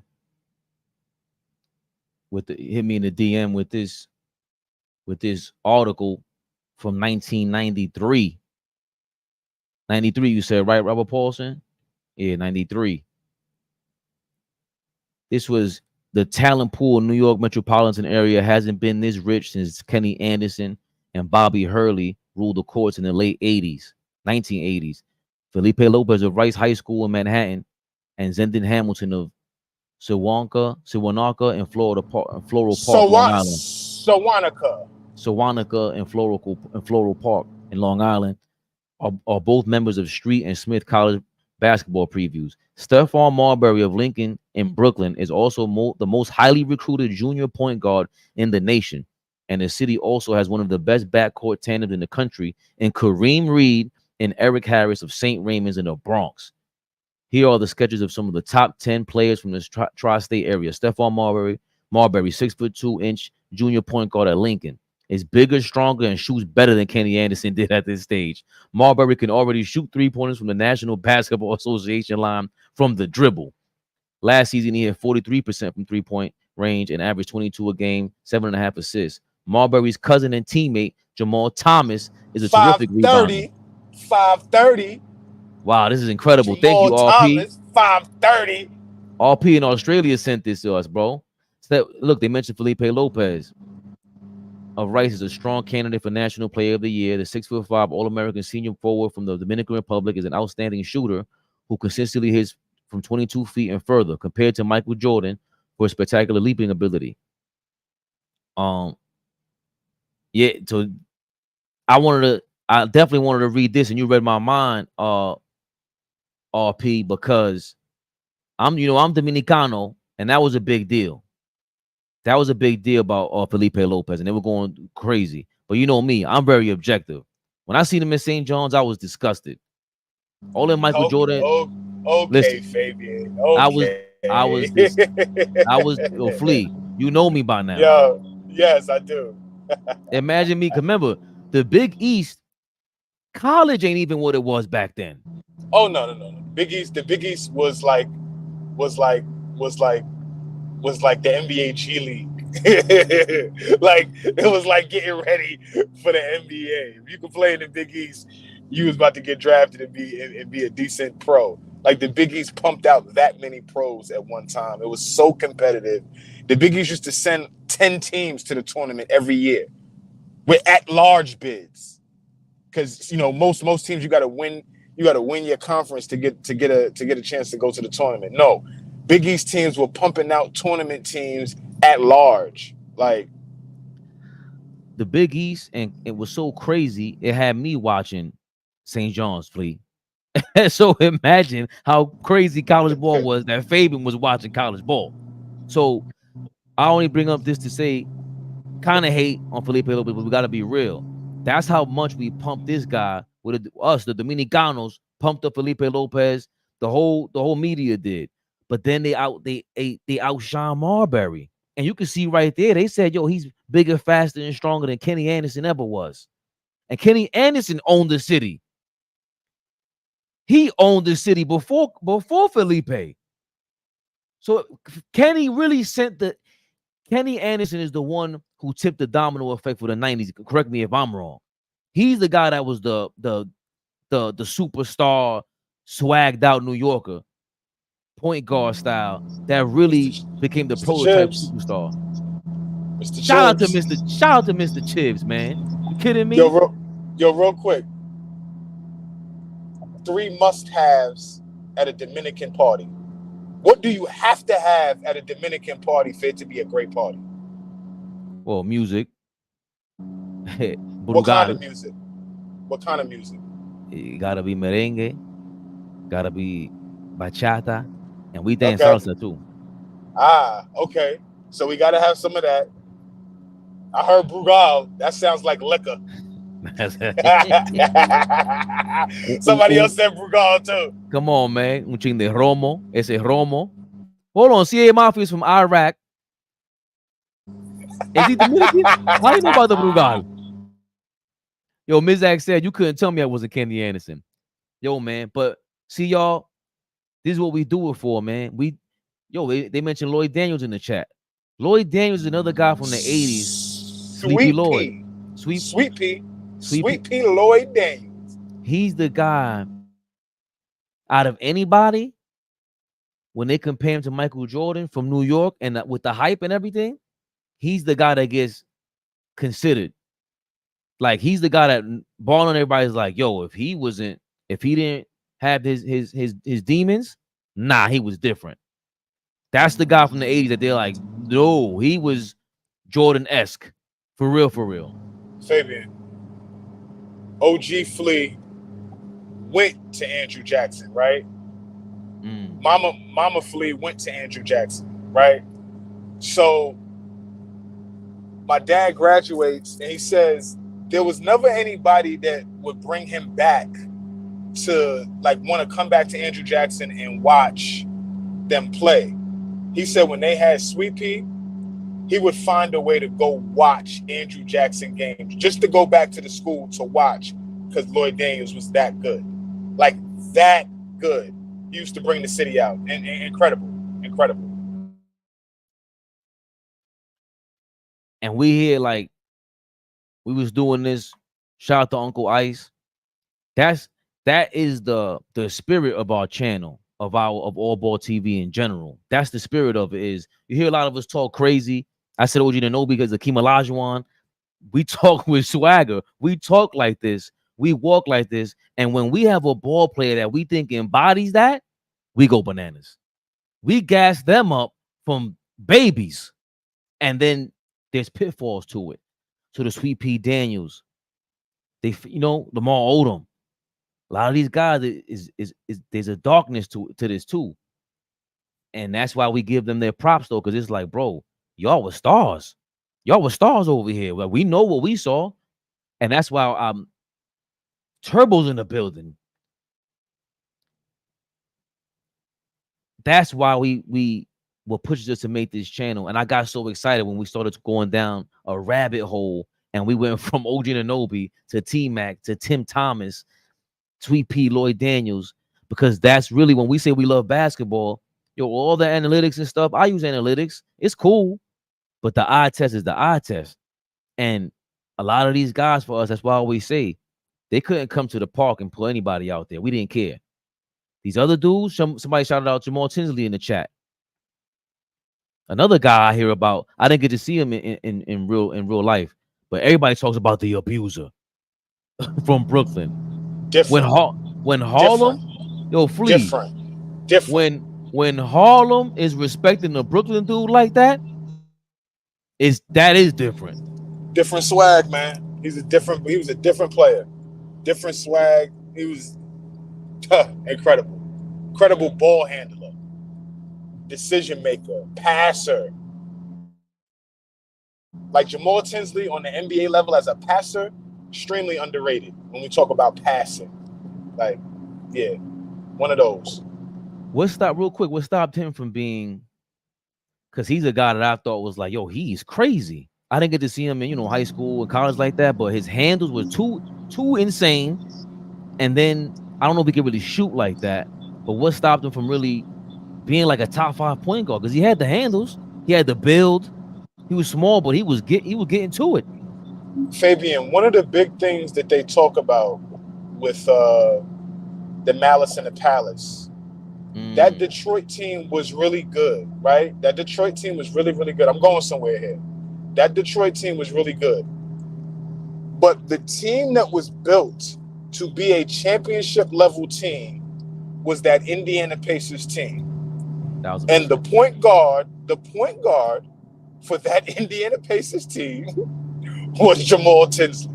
So, like, that's one of the teams that they talk about that was good enough to win a championship. Jermaine O'Neal, Ron Artest, Steven Jackson, Jamal Tinsley, Reggie Miller. Jeff Foster, Reggie Miller. Like, that team was put together and they were projected to be champions. So when we talk about how good was Jamal Tinsley and all of that type of stuff, like, he was on his way to lead a championship level team. Ron Artest doesn't get suspended that year, we may be talking about everybody on that team different. Everybody on that team. They fixed their lineup once they got Steven Jackson. Yep. And Jermaine O'Neal was incredible. That Incredible. Portland team, that shows you that Portland team was insane. With when Jermaine O'Neal was on the bench, he was still a puppy. When Rasheed Wallace and that would if they would have kept him, they traded him for Dale Davis. It was hard for him to play over Rasheed Wallace and Zach Randolph. It was just hard. So, you know, he had to. But it was loaded over there. If you had, you know who I'm gonna bring up. If you don't know what coach I'm gonna bring up by now, if you had a Donnie Nelson over there in Portland, I knew that was coming. You know, I think he would have started at the center, and then you got Sheed at the 4, which would have been crazy in that era. They would have smacked everybody. But Jermaine O'Neal gets traded for Dale Davis, goes to the Pacers, and they get lost in the shuffle because of the Ron Artest melee. He loses seasons, basically. You know, in Sacramento, he helps them contend in Houston a little bit. Eventually gets traded or signs with the Lakers. But you know, he got traded for a reason, if I'm not mistaken. But he was a part of that Pacers team that was just tough, because we always look at the Pistons, but that Pacers team, please, absolutely correct. If you were watching basketball, they gave the Lakers problems. That's when I knew. I was like, it was early too, because that Madison and Palace was in November, but we knew from the year before, like, oh no, they're a problem. Then coming into the season, we're like, this is the best team in basketball. Yeah, that balance, everybody was different. Tinsley, Reggie Miller, Ron Artest, Jermaine O'Neal. I forgot who the 4 was now. Austin Crozier was coming off the bench. Jeff Foster. Jeff Foster started? I believe so. Either way, that's 5 different guys in the lineup, and they gave you different looks. It was a great team. And they were more fun to watch for whatever reason than the Pistons. A young Al Harrington. I think Al is super young on that team. Ooh. And the other kid pan out. The tall kid, Jonathan Bender. Yes, him. Yeah. Slim. He's a kid that probably needed to go to college. He needed some sort of training or whatever it was. Yeah. But they threw him to the fire, but he could have been very good. Yeah. Al Harrington says that Jonathan Bender, if he was committed to being a great NBA player, he said he would have played over me. I wouldn't. Al Harrington, who? He would say he would have played over me. He was that athletic, that good. I was like, wow. Okay. Yo, Greg, Mel still being Marcy. Shout out to my guy. Shout out to my guy Ra. He, you know, they, you know, like I said, everything in New York, you heard of 6 degrees of separation. In New York City, everything is 2 degrees of separation. You know somebody that knows somebody. Trust me. As soon as you're born, that's why New York is so crazy. That's why we're so competitive. You know somebody that knows somebody, and it feels like, you know, in Hollywood, you dreaming or whatever it is, it feels like you could be right there to success because you just bump into a star out of nowhere or a potential superstar, and they make it to the league in the NBA, and this guy's in Marcy Projects chilling for real. Like for real. No lies told. No lies told. Great conversation from y'all, man. Jesus Christ. This brought me back, Fleek. This is what we used to do all the time. Yeah. This is some of the foundation days of AllBall TV. We used to come in here and go crazy. I don't know how much time you have, so I can set this up with this knucklehead. I hate to give him 2 days in a row. Flea might hang up on me after this. Where I talk about Draymond Green in that conversation that he compared himself and his contract to Jalen Brunson. He He wasn't as cocky as I thought. He said, "Yo, I mean, I'm not no Brunson in them. I'm not, I'm not them, bro. Like he's in a different role. I'm a second rounder also." But this was a really interesting conversation. This was actually a great conversation. They broke down who they thought was their top 5 second rounders of all time, all kind of stuff. But Draymond slipped up and he made a mistake here, as he normally does. But before we get to that, you know what time it is. Factormeals.com/ABTV50. Factormeals.com/ABTV50. Get 50% off with Factor Meals with the code ABTV50. Get another additional 20% off the second month you sign up with them. Make meal planning easy again when you sign up with factormeals.com. Every day you want to prep your meal, nice and easy. You have a long day like us, like we do over here. We go record, we go stream, we go to work 9 to 5 still. Use Factor Meals. Make meal prepping easy again. Get your Factor Meal on, man. Get your Factor on, y'all. Code ABTV50. Get your Factor on.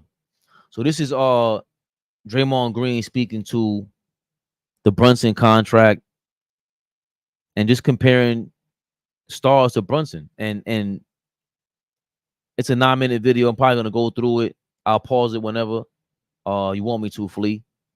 And we could talk about what they're talking about.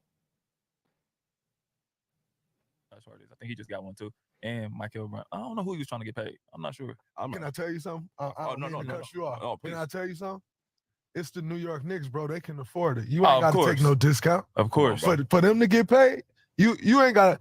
My situation is different because Steph making 270, Clay making 180. Yeah. All right, something got to give. Cool, I can take a little. I can take less. But he the top guy. Yes, sir. Sure. By the way, let Josh Hart or somebody else take less. Like, they in my role, right? Let one of them take less. But guess what? Steph Curry ain't take a penny less. I feel that. And neither did Klay Thompson ain't take a penny less. Rightfully so.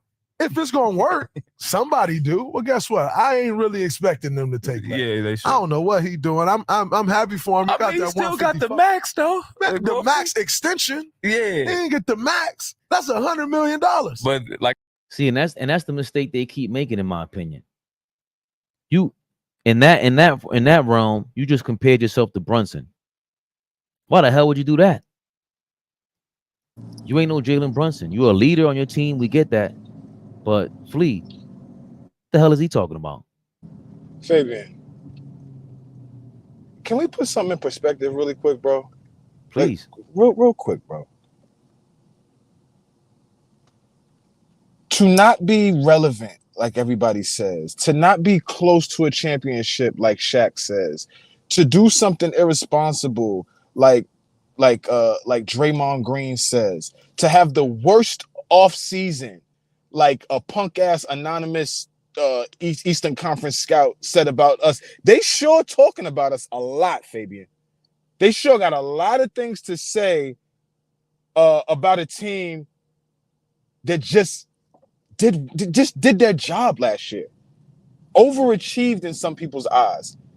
Like, we were a really, really good team to watch, fun team to watch, really, really competitive. Great leadership from the head coach down to the best player on the team. And all they do is continue to, like, try to kick us in our back. Like, it's a little weird, no? Or am I bugging? Nah, it's not weird. It's what our guy said right here. Draymond is desperate to set up that media job because he knows he's about to get out of here. Jorge Jones. Shout out to Will. Chill Will. This dude is a clown. Why is it so important to talk about the Knicks? Oh, I forgot. It's Knicks for clicks. It's Knicks for clicks. Facts, Flea. Yo, big shout out to Will, man, because I thought I was the only one, man. It's a little weird. It's a little weird. It's polarizing. You gotta have an opinion because, again, there is no Steph Curry. In their opinion, they don't see it that way. There is no Shaq and Kobe. There is no Michael Jordan. There is no LeBron. So how is it that y'all really hyping them up like that? And of course, yeah, it is the New York City hype. But once again, we broke it down to y'all a little earlier. We hype up everything. But when we see the style that we love out there and just being embodied, that's when the hype and the quality and the real and the substance, the hype and the substance, when that shit matches up, this is what you get. The haters. You gotta hate because you really love us, Draymond. You would do nothing but love. If you couldn't be on the Knicks, on the Warriors, you would be on the Knicks. We don't want you here. But there's no way possible. If you be like, yo, would you want to come on this team? Which team in the NBA would you want to be a part of right now? Obviously, aside from your father's squad, Braun, he would say the Knicks, bro. He would say the Knicks. He wouldn't want to take a pay cut, none of that. But we're just talking about playing basketball, playing ball. This is the team you want to be a part of because they embody that. Y'all think we're crazy. I just compared OG Anunoby to Hakeem Olajuwon. Yeah, I'm nuts. But I know what I see. I see greatness out there. We were not talking about no damn championship a year ago. No, the hell we was not. Not 2 years ago. Not for the last 25 years. Since 99, Flea. Since the lockout. I get it, Fabian. And I get it. I absolutely get it, right? Like, by no means are you saying OG is Hakeem Olajuwon. You're not even that irresponsible. But the effect that OG has on us as a defender, could he have that Hakeem effect? Yeah, I get what you're saying. It's just sometimes we gotta, can't put certain guys in the same breath because these guys are, well, again, like you said, God level, right? God, again. These are the guys that tip the scale defensively. Right. We could name, Dante DiVincenzo, wonderful defender. Josh Hart, wonderful defender. Wonderful on defense. But this guy changes everything, the landscape of what we can do. True 3-and-D guy. Robert Paulson said, I unsubscribe and turn off notifications if he was saying that. RP's the greatest, man. RP, you still be right in here, unsubscribe with no notifications. You jump right in here and flame us. But I want to get back to this video real quick. We'll watch some more of it. Flea, if you can stay on, just let me know if you can't. I'm walking in the office right now, brother. And it's Wednesday. We might see a video appearance by the God himself. Yeah. See? Flino. Like a man told me one time, bro. He was like, if I told you was going, I remember when I signed for 32. Damn, that sounds so crazy. Because shout out to Max Chrissy just got that. But I signed for 32. I signed for 32. Shout out to God. I'm happy for you, bro. I'm not hating at all. I swear to God, I'm not. But I remember I signed that and the man was like, if I told you was gonna make $32 million 2 years ago, you would have told me I'll do anything for that. And I was like, he was like, so why the fuck you playing around now? I was like, you right. So I feel like him, his dad probably was like, man, if I told you was gonna get $154 million, you wouldn't sign that? He probably was like, you right, fuck it. You might get hurt next year. I know Rick too. You might roll your ankle next year. Yeah. Question though.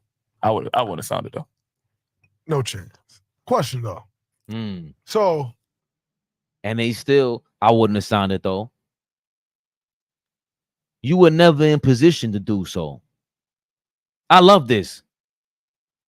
Draymond, I took less money, so yeah, Brunson did what I did. You were never in position. Jeff Teague, you were never in position of Brunson. Brunson put the city on his back. Flea, he put the legacy of the Knicks on his back. We gave Randall his props. He did it first, yes. But this is different. This is different. This is a guy who has a chance to be a superstar now. A bunch of fringe players. Jeff Teague was nice though when he was in high school and all that though. Jeff Teague had a good career. Teague had a good career. But George said fringe players. Fringe players is crazy. I love it though. Please keep the hate alive. I've seen quite a few extensions this summer. And it left me with a question of who's representing these guys, because did they not And by the way, I'm never going to question someone getting some money because all this money is life-changing for us where we all come from. Yes, sir. Yo, Flea, these guys mastered the Stephen A. Smith shit when they come out of nowhere with a compliment and then hit you with the chair. Hey, I'm never gonna question a guy's what you just did. Not only did you question, you flat out said you wouldn't do it if you were in his position. That's why we don't want you here. But some of these extensions I've been looking at, like Jalen signed a 4-year. Do they not realize this TV money coming up? Yeah. Them deals about to get bigger. So now he took 4 for 154. In a year and a half, he gonna be making mid-level. Yeah, facts. Because the max gonna be 80. I think he got an option though. I was gonna say the details. I would love to see if he has an option after year 2. I would really like better have an option. I would love to see that. The option not gonna come till year 3. If it's a 4-year deal, the option ain't coming till after year 3. That's gonna be which the deal. If it's an extension, the deal don't kick in till next season, which is the season that the TV money starts. So that's gonna be 3 years on new TV money. And that's 3 years of playing. Your body wear and tear. And he played for Tibbs, that's dog years on the court. Yeah, that's times 3 like that. Shout out to Tibbs. I love Tibbs, but man, Tibbs, you playing 40. I wish I would. There he goes, hating on Tibbs. You playing 40, which you won't this year. You won't this season. Also, by the way, just to speak on that, he's supposed to be so smart, right? He's represented by Clutch, right? He went to the representation. This is what I'm talking about with these players. You join a little gang called Clutch. And you talking about who's representing him. Why would they sign that deal? Funny you say that, Draymond, because the people that represent you clearly didn't inform you about how contracts work. And this is public information. They put it in the newspaper, the New York Post, which we're not supposed to love, but a player option in the 4th year of the deal worth $43 million could catalyze a 4-year, $323 million extension during the 2027 offseason, according to Adrian Wojnarowski. So he's due for even more money in the 4th year with this contract. With an average salary of $39 million, Brunson would rank 32nd in the league behind even second options like Darius Garland and Pascal Siakam. So Brunson is due to make, this is what his numbers look like, right? A closer look at the financials of the 4-year extension Knicks star Jalen Brunson agreed to Friday. So now with this 4th year, that's when that other contract will be due and get $300 million. So he'll make $156 here with this player option. If he signs for let's say the $300 million, that's $300 on top of the $100, on top of the $100 he just made. So that's over $500 million he's due to make in the next 10 years. Of course, fully healthy. Is he taking a chance? Yeah. Yeah, that's what you do. You take chances in life. He's taking a chance on a legacy because, again, he's not Steph Curry. He's not LeBron. He's not Michael Jordan. Also, when they asked Jalen Brunson about who he was reading about, who he learned from Tom Brady, Derek Jeter. Tom Brady and Derek Jeter were not supposed to be the top tier guys. Tom Brady is infamously a 7th round pick. 7th rounder. 2nd year in the league, he worked his way. He got in there after Drew Bledsoe got tore up. They won a chip, and then the rest is history. Derek Jeter, in 95, 96, when he came up for the New York Yankees, I'm Dominicano out here. Que lo que? I was a big A-Rod fan out there in Seattle. That Seattle lineup was crazy. Jay Buhner, Ken Griffey Jr., and then A-Rod. They were insane. Edgar Martinez at the DH. Stop playing with me. Alex Cora at the shortstop. I was a big A-Rod guy. Derek Jeter is nowhere near as talented as Alex Rodriguez. Nowhere near as talented. But every time he got to the plate, for some reason, his aura, all I could ever think of was like, yo, he reminds me of Kobe for some reason. Just this sureness about him. right?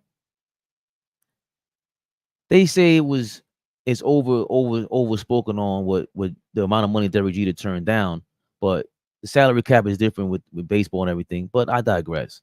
Jeter supposedly took less money, and really it's about how he handles the media in New York City that Brunson is copying and patterning himself after.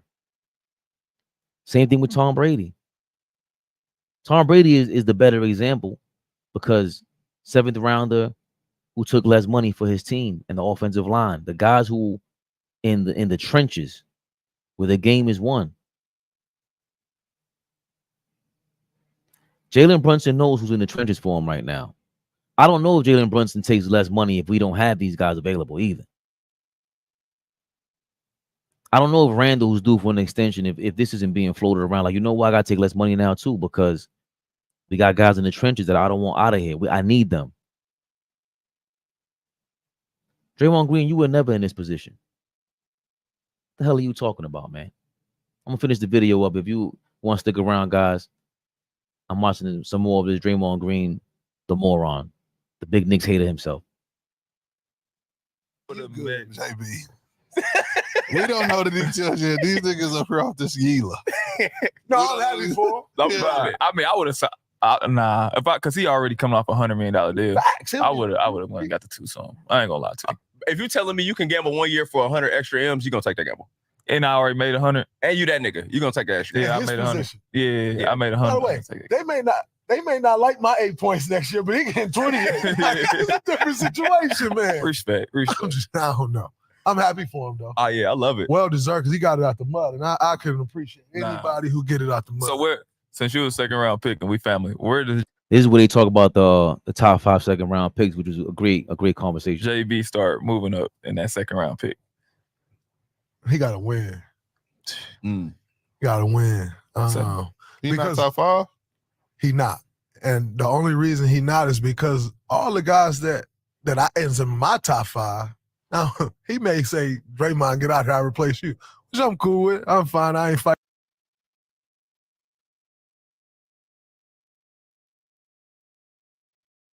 Who the hell is going to put Draymond Green above Jalen Brunson at this point? As one of the best second round picks of all time.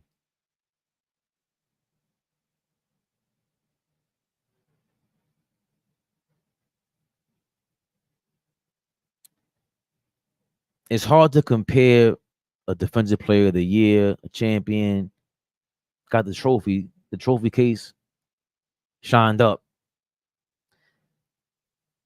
But what Brunson has done over here, that's different, man. He got his boys here from Villanova, his college buddies.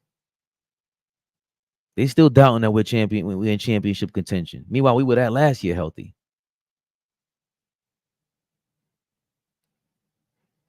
Only 1 of 4 teams that were in the top 10 defensive rating while being in the top 10 offensive rating. Jalen Brunson was putting up Michael Jordan numbers in the playoffs. That's who he's being compared to. Draymond gets compared to Rodman. Brunson getting compared to Mike out here.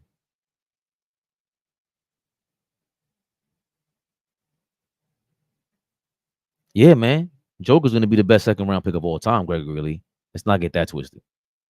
I'm not getting that twisted at all. Joker's going to get the top. He is the best 2nd round pick of all time. Flat out. He had 3 MVPs. Even if he wasn't, it was like he was being doubted. Oh, he's a stat patter. It's like, stat patter. What? Yeah, he mentions Rodman. I know that. Oh, shoot your fire. But Joker. Manu. Mm. No particular. Manu's Manu was tough, man.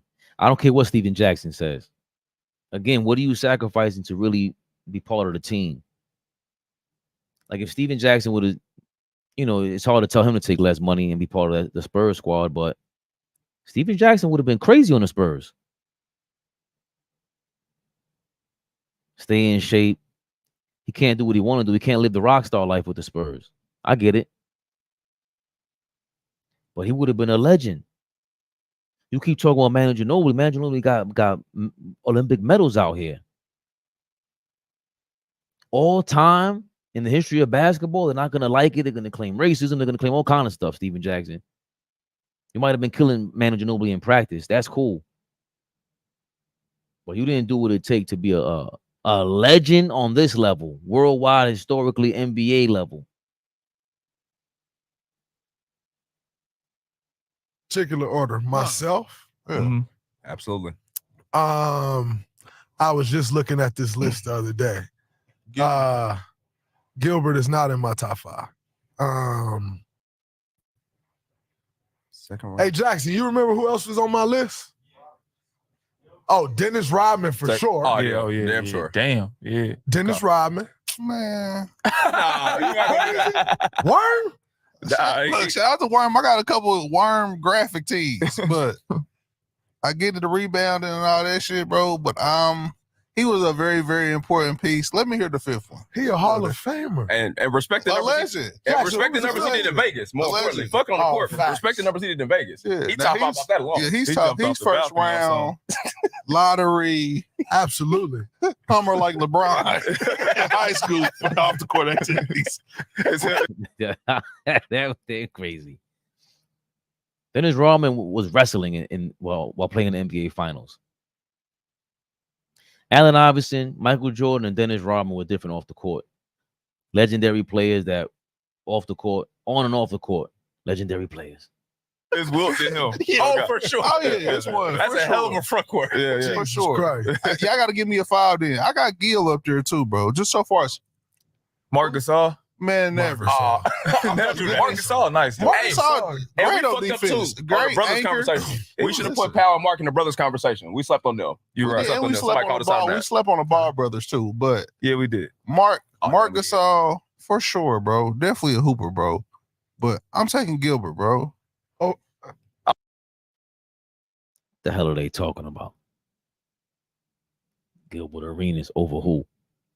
Over Dennis Rodman. So he was hyped up over Gilbert Arenas, but Dennis Rodman, back-to-back Defensive Player of the Year.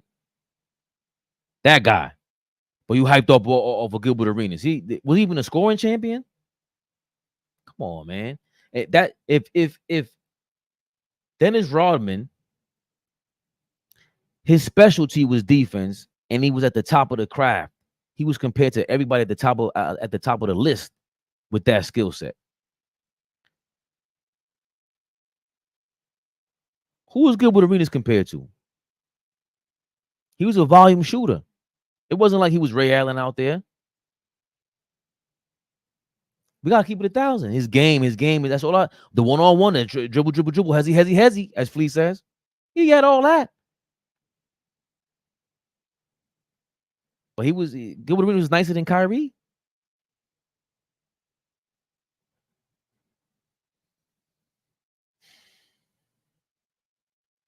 Stop playing with me, man. I'm taking Jalen Brunson over Gilbert Arenas. Ooh, they run about the same. Gilbert. You kidding me? Jeff T trying to earn some points in the Knicks fandom over here. My favorite player. Yeah, no, I wore 0 because of Gilbert. But Gilbert run was it was only like 4 or 5 years. If Jalen Brunson keeps going for like 2 or 3 more years, he's gonna surpass Gilbert. I agree. Yeah. I'm just talking about strictly just game though, y'all. Jalen Brunson game is nasty. He's cold. No, if you're just going off, I said top 5 first. I'm gonna put him in there. If you're just going off game though, then I'm giving Gilbert's probably number 1. Yeah, I'm going off strictly game. Just going off game. He's probably number 1. But you think Gilbert nastier than Manu? Gil game is crazy. Crazy. Oh my God. Crazy, bro. Game. Bro, I wore 0. Yeah, like his Gil game is Gil game at the time he was in the NBA, just off pure game, he was probably top 5. Yeah, for sure. One of the better, bigger guards, bro, ever, bro. For sure. Fast to be 6'4". He was damn near as fast as John Wall, bro. Young God. The only problem I have with Gil's resume to say top 5, is if you really look at the numbers, he only did it for like 4 years. Yeah. I mean, because Gil was really. But go further with that. Go further with that.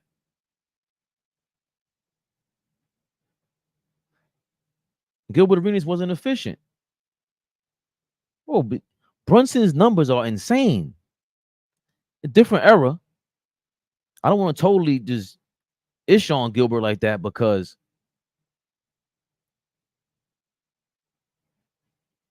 he's the guy before Steph Curry that changed the game. He's the guy come across half court, pull up damn near by the logo. Gilbert was doing it first, shooting shots, turning around and all that.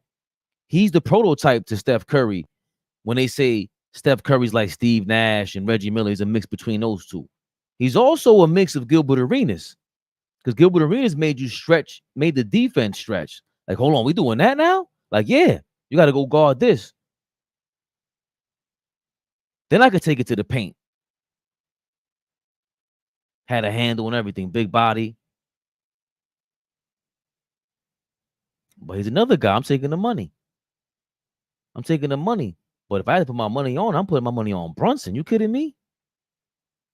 And Gilbert could pass. I mean, Gilbert Arenas will be able to do. It would be more interesting to see him in this era, though. See how his efficiency look like. Paid in full in the NBA. No, you know what I'm saying? So it's stipulations to that. Like I tell people about Penny all the time, he give me slack about Penny. It ain't no diss. He love Penny, but I'm saying like just off game, bro. He's one of the greatest point guards ever, bro. Nah, bro. He is, bro. What makes you great is like your longevity, bro. Like I agree. You saying pure hooper, or if you just like the eye test, you're gonna be like, yeah, he cold. Yeah. But your longevity make you great. That's why LeBron is so special. Like, bro, he playing for 23 years at that level. Best nigga ever, bro. It don't like it's your longevity. Like him playing for as long as he did, winning championships, his longevity is gonna be greater than Gilbert. Shout out to Jeff Teague. Draymond Green, great conversation. I will shout you out, but you're a hater. And that's they move the goalpost, but they're saying it. Jorge, they're moving the goalpost, but they're saying it. Jeff Teague corrected him, bro. Brunson been doing this for years now. Just when we talk about life in general, and that has everything to do with basketball, on and off the court, the decision making is everything. All the talent, all the skills, everything you practice, it means everything in the world. But what also factors in is decision making. And Brunson made the right decision. He moved that goalpost to championship contention, Jorge. You hear me? Listen, man.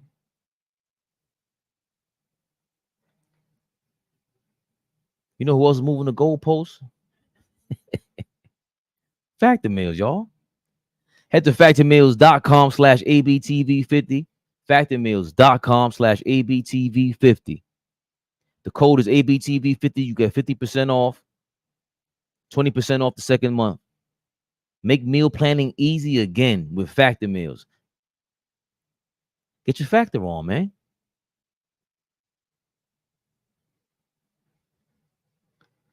So that's me. You know who I was. You know who I be. Always and forever. Ooh, Nick Van Exel. That was a good one. Yo, RP, you know what really killed me? When Kobe was talking about Nick Van Exel, and he was like, yo, he destroyed me for like 2 weeks. Then I figured out he couldn't go right. Yo, RP, you remember when Nick Van Exel went to the Nuggets? He led the league in scoring for like 4 months, like 2 months. He was going bananas over there. Nick Van Exel was on that Maverick squad in 03 with Steve Nash, Finley, Dirk, Rafe LaFrentz. That was the team that convinced me, oh, damn, you might be able to win without playing defense. They were insane. Then Dirk twisted his knee. That Mavericks team was crazy. Crazy. I believe Steve Kerr saved they monkey asses with Nick the Quick on there coming off the bench. Man, all the criticism I have of Mark Cuban, he every 2 or 3 years somehow he comes up with these players. He keeps adding the talent on there, man. Just amazing. Remember, adding the Matrix, Jason Kidd, Jason Terry to come back to the finals and beat Miami eventually after they lost to them. And Dirk had he had no playoff swag until that second Miami championship matchup. Decision making, baby. Nick Van Exel jersey went triple platinum. Hell yeah. Hell yeah. Nick the Quick. Nah, Nick the Quick was a fan favorite out here. Steven Jackson was the second round of 2. Correct.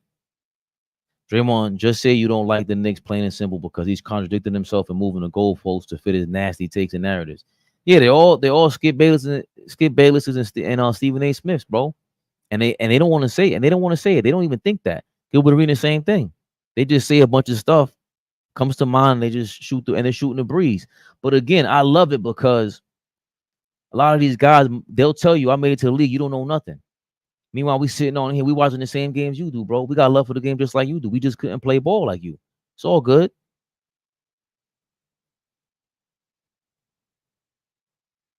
I already did my drop, but you know. Live. Big Flea. Never the little one. He was in the building. You know who else was in the building? Ball suckers.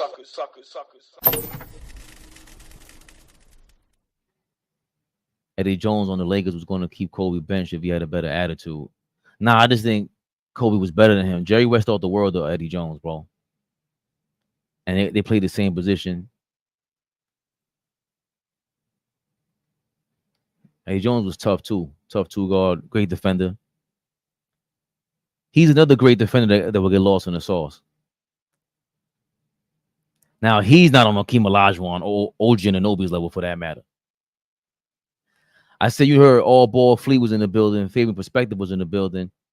But y'all was in the building. The chat. A little over a year ago, we didn't have no subscribers, no viewers. We were on here with 0 viewers, just going crazy. And now we got y'all in here just contributing to us, building the foundation. About to be $1 trillion corporation out here. All because we show love. Even when we talk smack. Rashard Lewis, Katino Mobley, Tony Kukoc, Michael Redd, second rounders. Michael Redd was tough. Speaking of great shooters. See? The chat, man. Y'all get us going, man, for real. Hey, click that link in the description. All you gotta do is click it. You ain't gotta sign up for nothing. At least check them out. Let them do their job also. If you want to start a podcast, you want to do this right here, go on StreamYard. There's a link in the description. We'll get credit for it. If you sign up through that link, if you don't want to show us love, it's okay. I won't be mad at you. But at least you click the link in the description and they'll see like, yo, they got some pull over there. Or what is this AllBall TV? What is this Knicks Rehab? What is this Fabian PerspecTV? Shout out to Lenzel Graham. Tomorrow night, 7:45, we should have our college, AllBall College Madness, featuring yours truly, AllBall, Flea, and Lenzel Graham leading the way, trying to show me the college game, man. You know I hate college basketball. Shout out to y'all, man. Appreciate y'all. Y'all make me keep going. I came off of work 9 to 5, prepared a little bit, just jumped on the live. Just wanted to see y'all. Peace. AllBall TV. They scared, but I'm not. They don't like comentario. Y suscribe.